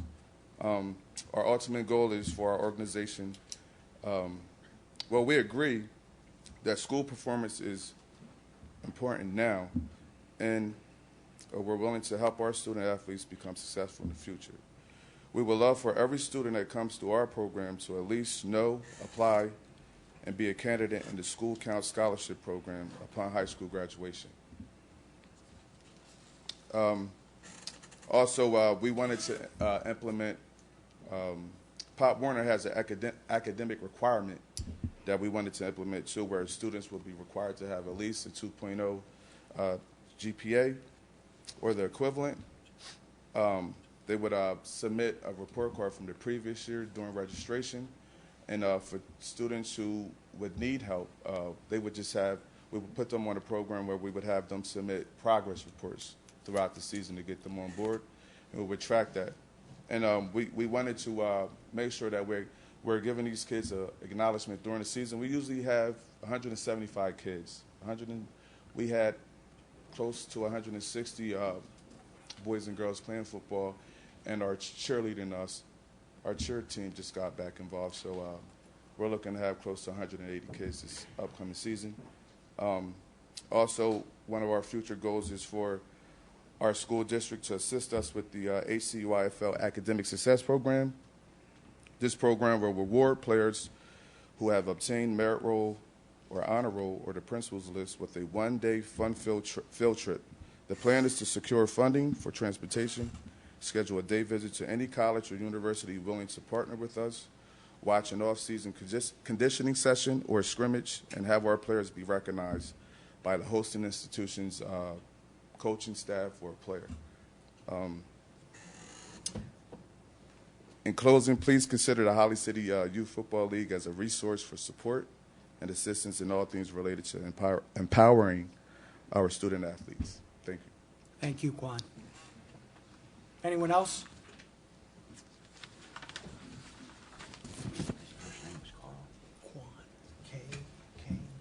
Good evening, everyone. Natalie Tyson,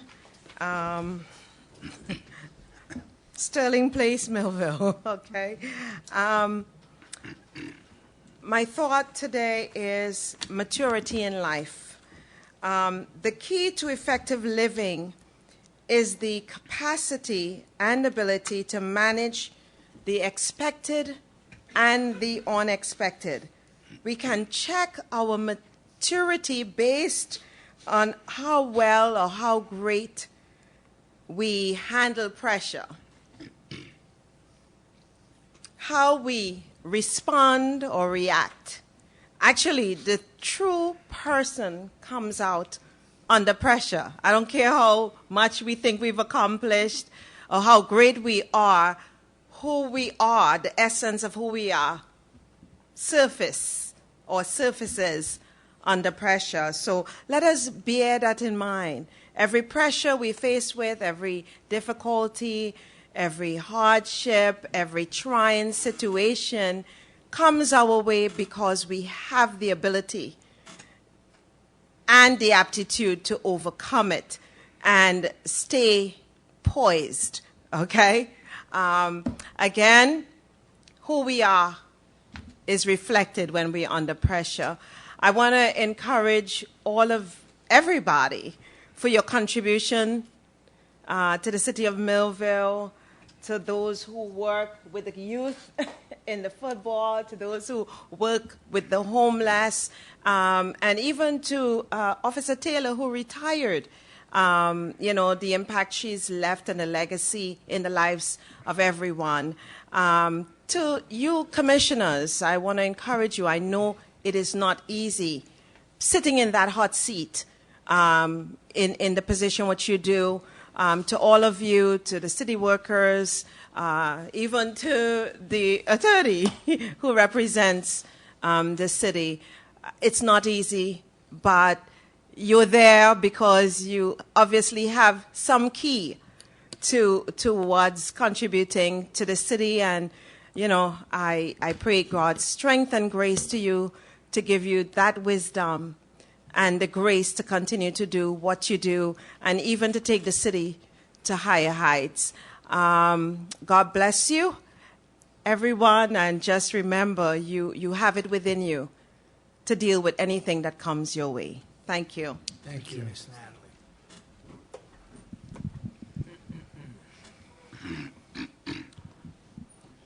Good evening, Kirk Hewitt, Millville. Work session, Comtrex, I think it's the rail company. That's sounds like it's in the works and sounds like it may proceed, and maybe some public discussion or something about it as time goes on. Some of us have heard about Comtrex for a while. We're going in the right direction. Kurt, you mean Omnitrax? Omnitrax. There you go. Okay. Yeah. Thank you. Yeah, close. We've heard about Omnitrax for a while. Right. I take it from what I saw, they're talking about a lease right now out 15th Street ground. Okay. Good start. Maybe they might have some future here with a purchase, too. So that sounds good. Commissioner Udalvis talked about the planning board meeting. I'll add that to the last three commission meetings. It seems like we're sort of like making some headway on some things. Things were rough in the beginning. I travel around a lot. I go to different city council meetings. Kurt, hold on a second. Were you on before? Yeah, You don't want to be for on agenda. once. For agenda. Okay, good. Thank you. Sorry about that. but for I heard them agenda- talking over there, and my big ears heard what they were saying. But go ahead. Yeah, What okay. I'm saying is the Omnitrax, I think, was on open session. Right. Yes. It Yeah. wasn't an executive session item. Right, right. Open, It was that's during a right. work session. Yeah. I'm sorry, Kurt. Go ahead. That's My no problem. apologies. I hold my minutes. No. Go ahead. I travel around to different council meetings. I haven't been to any commission meeting outside of here because nobody else rules this way, runs, towns this way. And what Betty was speaking about, and I've talked about it too. Back with the old commission, you were part of it, Mayor. There would be times that commissioners would answer, and basically it would be like having a time clock up here, and boom, you just stop the time. Because sometimes we get some good answers, but sometimes it's good. And I know you can't run a meeting like the planning board did, because they just sat there, they listened, the people spoke, asked questions. It was a refresher. It was like sitting in some of these city council meetings that I travel around to. They set up an agenda with time, and they don't cut that time short. If a city council that I go to does all their business and there's still 45 minutes left till the ending time that's posted, they open up that microphone. And it turns into like a town hall as long as people don't go up there and get going stupid on them, which is understandable. I don't know. What am I doing? I'm asking for, keep moving. Keep moving, Omnitrax, move in. I can see things for that, It's nicer sitting here the way it's been for the last 3 or 4 meetings, I think, Hopefully some of you guys think so too. But, it would be, I think, if you were to ask the people that come here about questions and answers, everybody would say, let's do it like the planning board does it. Put a time limit on it, but I think you can answer better, or, we could ask better questions sometimes. And that's it. But I look forward to the discussion with Omnitrax. I say that can turn into something good for the city, maybe. Thank you. Thank you, Kurt. Anyone else? I close the public portion part of this meeting. Comments of commissioners. Commissioner Cooper? Thank you, Mr. Mayor. Again, I want to say congratulations to Officer Sue Taylor, the first female Millville police officer to retire. Wow, that was big. Didn't realize that. I was there. Yeah, she made a lasting impression on our city, and for that, we're forever grateful. I also want to say thank you to the Shine kids for going out to help out for Code Blue. That's really special. That is what our city and what our community is all about, lending a helping hand. It's unlike a lot of other cities. Quan, I want to say your proposal for the schools, that was really, really touching. To go into the schools and to do those things with the students, you're sharing some of the things that we talk about out on the fields, out on the courts, bringing that into the classroom, and working together with that. I think that's going to be outstanding work. You're basically teaching them values for life, and make them viable adults, and that's what we teach in PAL. The same thing. So, going into the classrooms and going to all the schools, I think that's going to be great. I know you have my support, and I'm sure the rest of the commissioners support that as well. Miss Natalie, manage the expected and the unexpected. That is really a true sign of maturity. So I thank you for that good word. And with that, Mr. Mayor, moving forward. Thank you. Commissioner Pepitone. Thank you, Bruce, for that. Very positive. Betty, I did call you today because I knew you would be here and I wanted to make a connection.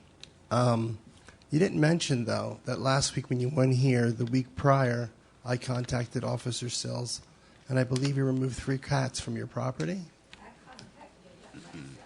As I did as well. And he reported to me that you were ecstatic about getting rid of the cats, and I'm grateful for that. But I wish you would have mentioned that as well. Let me also say, okay.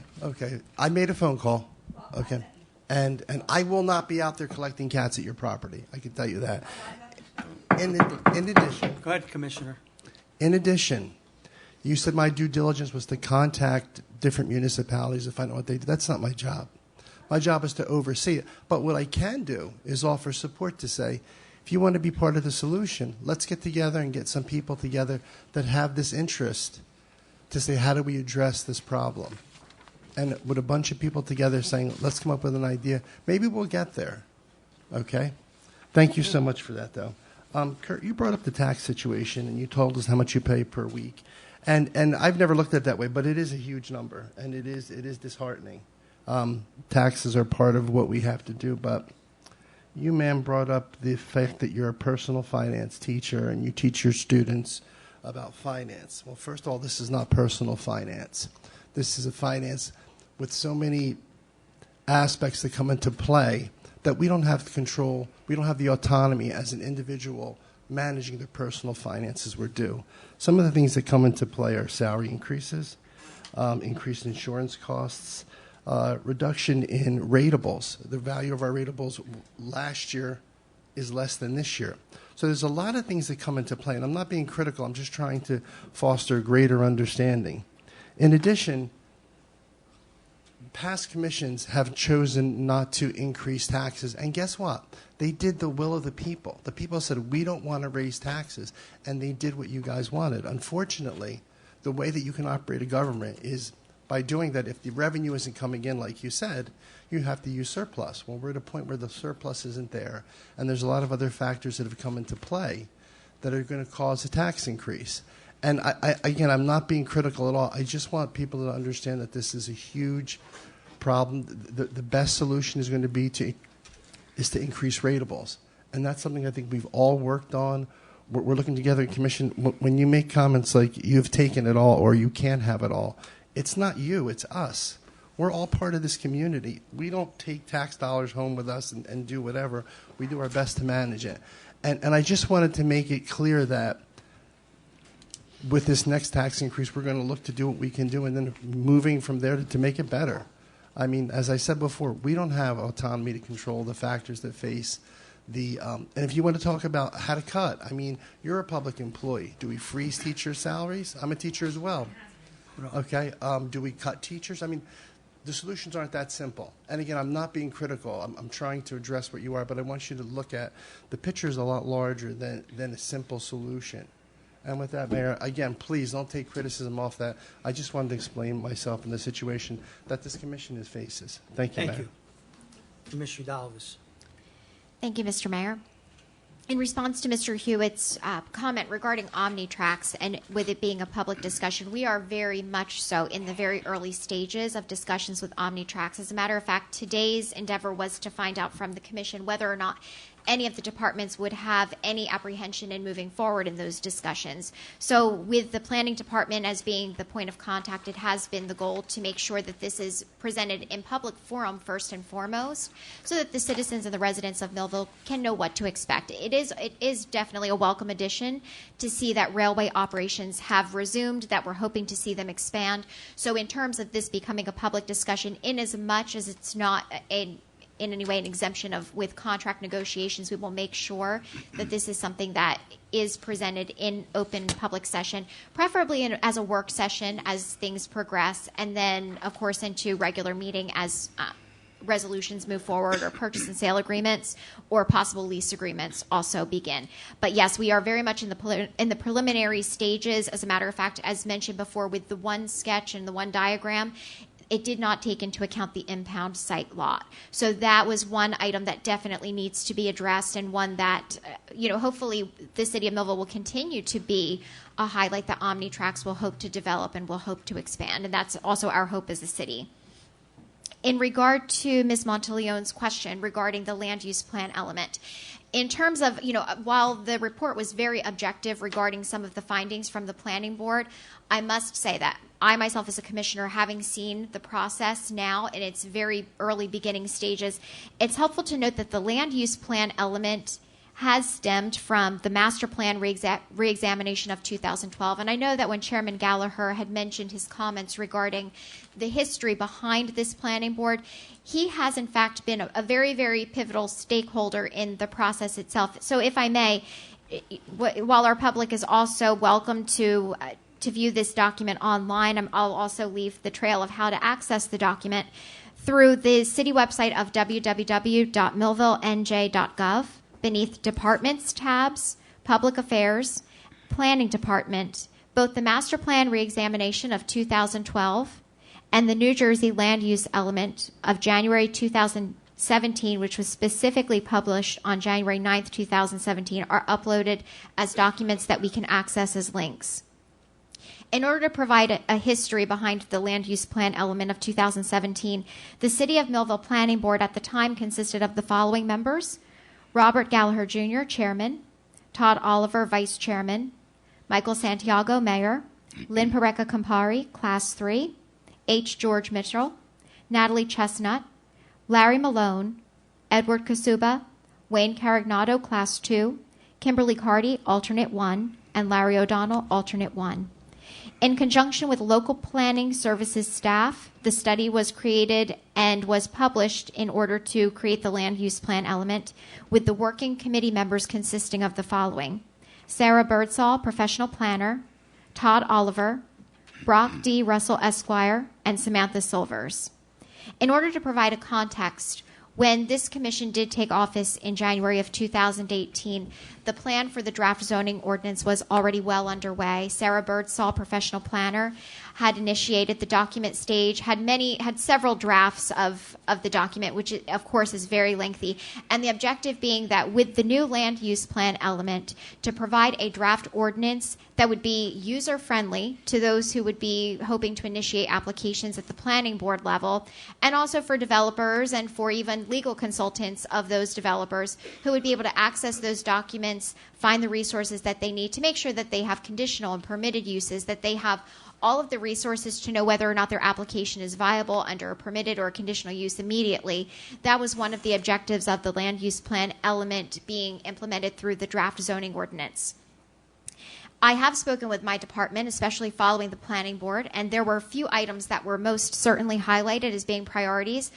In addition to the Wawa tract, which had received much attention from the public, the Laurel Lake residential overlay was also an item that was highlighted as being a point of attention, and how specifically that might alter or change existing uses and any permits moving forward. So it's very important that we go back and we actually re-inspect the Laurel Lake residential overlay in and of itself. The signage and the item that was highlighted by the Board of Realtors also in maintaining the language was also part of the petition and letter that was also moved to be received and filed this evening by a resolution of the Planning Board. In addition, specifically the Wawa tract, and in recycling back to that, the allowance to develop multi-unit housing development opportunities and the impact thereof was one of the items specifically in the Wawa tract that was highlighted as having been an area of concern, in addition to the Union Lake area. Considering all of those items, it's extremely important that the public realize that, as Chairman Gallagher had mentioned, this has been a plan that's been long in the works. And while we may have had many informal discussions at the planning board level from 2018 through 2020, at this point, while initially the idea of reading on a first ordinance may have been overwhelming for a document of that magnitude, it did in fact attract the public to be at that planning board meeting that day. It has made certain that all of those comments have been recorded, and quite honestly, I have relayed to my department that it's far more important that this item be moved upon with all of the wherewithal, with the recommendation of our legal counsel, ensuring that our planning board solicitor understands how the overlay will affect us, looking at implications while there were concerns about how does this affect interactions with the zoning department, specifically the zoning officer, in determining whether or not an application is complete or whether or not there are allowances in a specific zone. It's far more important that our department take all of the feedback very seriously and move forward in a timely manner, but one that also respects the process. So in terms of looking to when this has actually been initiated, it is many years in the works, as Chairman Gallagher had said, and he's been here throughout the process. The first reading was a way to really document that public hearing, but as we can see, we're already at this point set to go back to another first reading on that ordinance. It would be very possible after that first reading that there would be more amendments to be made. It is definitely a working document, as it should be. It is a living, breathing document that's going to impact our property use, our conditional uses. It's going to affect whether or not zoning boards or planning boards are going to be providing variances for things in the past that maybe we had tried to avoid through having a new zoning ordinance altogether. So there are many items that have been placed on for consideration. We are in no way, shape, or form in a rush to pass this document through in order to make this a part of our ordinance. Our city clerk has been very, very patient. We know that we've been doing the recodification phase, but it's extremely important that we also know that this will impact not only our department's procedures, but that this has begun the discussion. While maybe it was a little bit alarming at first, it has started the discussion for the public to reach out to the planning board. And I would certainly encourage that even with public feedback, should the commission not be prepared to present another first reading on this ordinance at the March 3rd meeting of the Board of Commissioners, please, in fact, visit our March 9th meeting of the planning board, because while there might not be an actual public hearing that's offered, we still will be accepting all feedback and items for consideration to actually factor into those revisions. It is a lengthy document. It is one that, quite honestly, we've even found some areas in which it was highlighted by another individual that there may have been references to Lawrence Township. We did have a professional planner who worked in multiple municipalities and was looking for some consistencies and hoping to make that, in fact, something that would be a document that would be relatable and would be relevant and useful to those who are using it. So in terms of making sure that your feedback is heard, I know that our department appreciates it. I know that the planning board certainly does, that they are also weighing in with all of the experience that they have in addition to our planning board solicitor. Please keep the feedback going. It's something that we certainly need to hear. If it affects your zone, we understand that that's something that's also going to remain very close to you. But having started the process, this was the beginning, and while it may have been perceived as being a rush into the process, it did, in fact, make it official that now when we're receiving that feedback, it's going into the revisions. It's going in as a petition and a letter. So thank you to the public for making sure that you show up and that your voices are being heard. It's extremely important and pivotal throughout this process, and one that we will not be rushing through in order to make sure that the zoning ordinance is updated properly. In conclusion, I would like to congratulate once again Officer Sue Taylor on her accomplishments, her retirement, and her contributions to the youth of the city of Millville throughout her 25 years of service. And once again, Mr. Mayor, I extend, not only my email address of ashley.udalavis@millvillenj.gov to the public in order to provide feedback. We also have Samantha Silvers, which would be samantha.silvers@millvillenj.gov if you should have any questions or feedback regarding the zoning ordinance that you wish to forward on to our department. We're certainly welcoming them at this time. And with the conclusion, progress. Thank you, Commissioner. Vice Mayor. Thanks, Mr. Mayor. Comments are great this evening, as usual. Budget-wise, we've been working on the budget since January. We hope to come up with some kind of numbers next month in March. There's a tremendous amount of needs in each department. Each commissioner meets with their department heads to review their wants and their needs in each department. That is then submitted into the finance department for review. It's a constant give and take. Keep in mind, folks, the people of the city wanted more police officers out there. It was done. It costs money to do it. You want more firefighters? We did it. It costs more money to do it. We're now going to be faced by putting together our rescue squad. It's going to cost us money to do it. It's not free. If you want public safety, we got to pay for it, folks. There's no cutting it any farther. We'll do our best. You can rest assured. Cuts are happening all the time, but so is expansion. This city is 44 square miles. We need more police coverage. We need more firefighter coverage, and without question, we're going to need more rescue squad out there. It's going to cost us money, folks. That's on the shelf right now. The 5-minute type thing, I know is people somewhat always concerned about the 5 minutes at commission meetings. And, we try to give you that time and not interrupt you as you're asking those particular questions. A lot of people aren't happy with it. We understand that. All of our meetings are televised. It's kind of unique as a municipality. We reach thousands of people out there every commission meeting. And believe me, they listen and watch the commission meetings. You'd be surprised. It's probably the best show in town at times. So, that is so important to us. You can always approach us after a meeting. We're still here. Anytime that you're not getting a complete answer or something, we're not going away. We're not going to run out the door. We can continue our dialogue.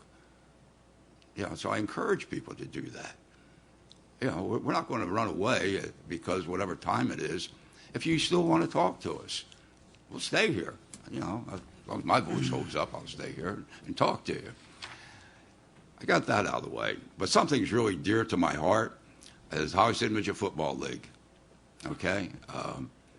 In fact, I coached that league for 35, 40 years as a coach. And the greatest time I ever had coaching young men. And, I can go on and on about the success that you coaches have and the impact you have on a young man. It is everlasting. I can remember this 1975 championship football team, the high school, and how it was such a great feeling to see us win that. But the kids that played the game came from our league, most of them, and how they remember what you do as a coach and what you did as a coach. It will be everlasting. And you'll see as you get older, you don't change your physical appearance. The kids do. They'll come up to you and say, "Remember me coaching?" I'm so-and-so. It gets even better because when the kids say, "You coached my father, you coached my grandfather," it's a great feeling that you have as coaches. I go to your games.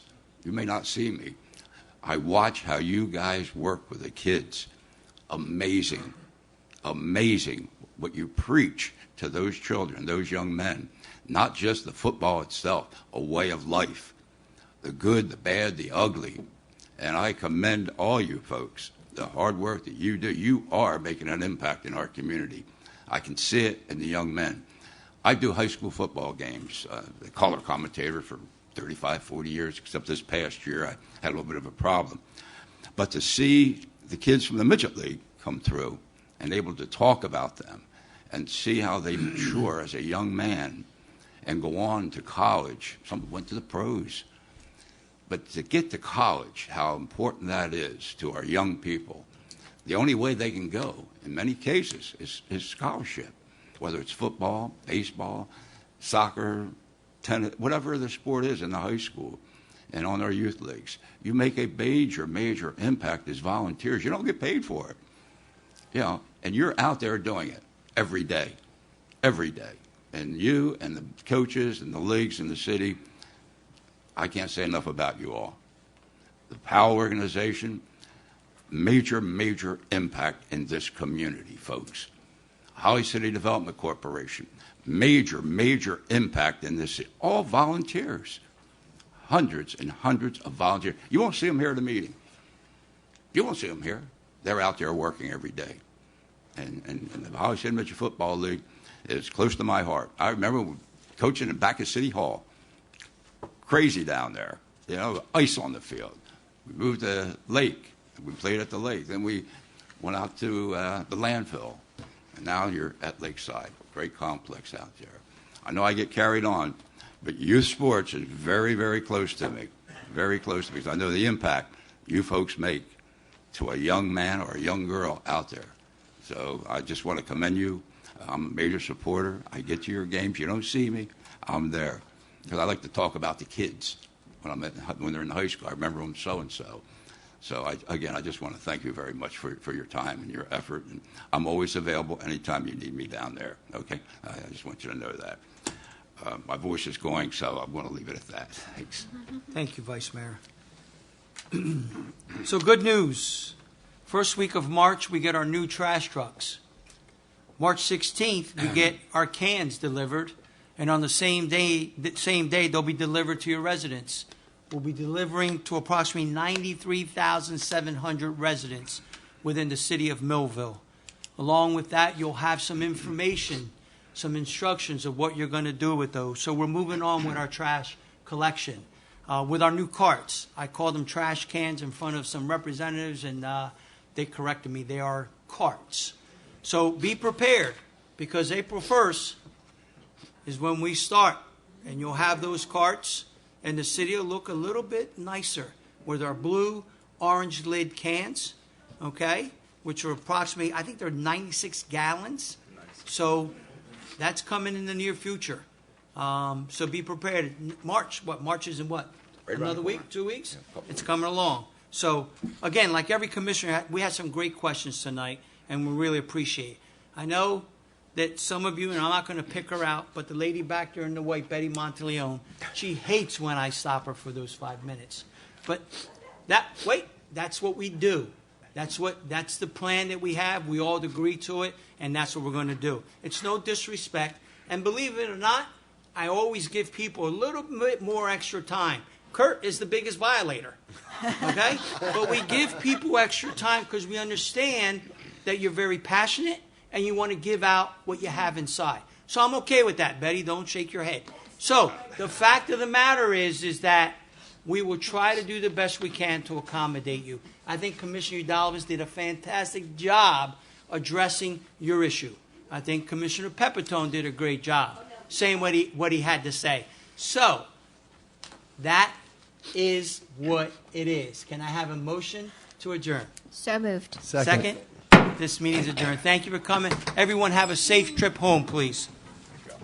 Nice job, man.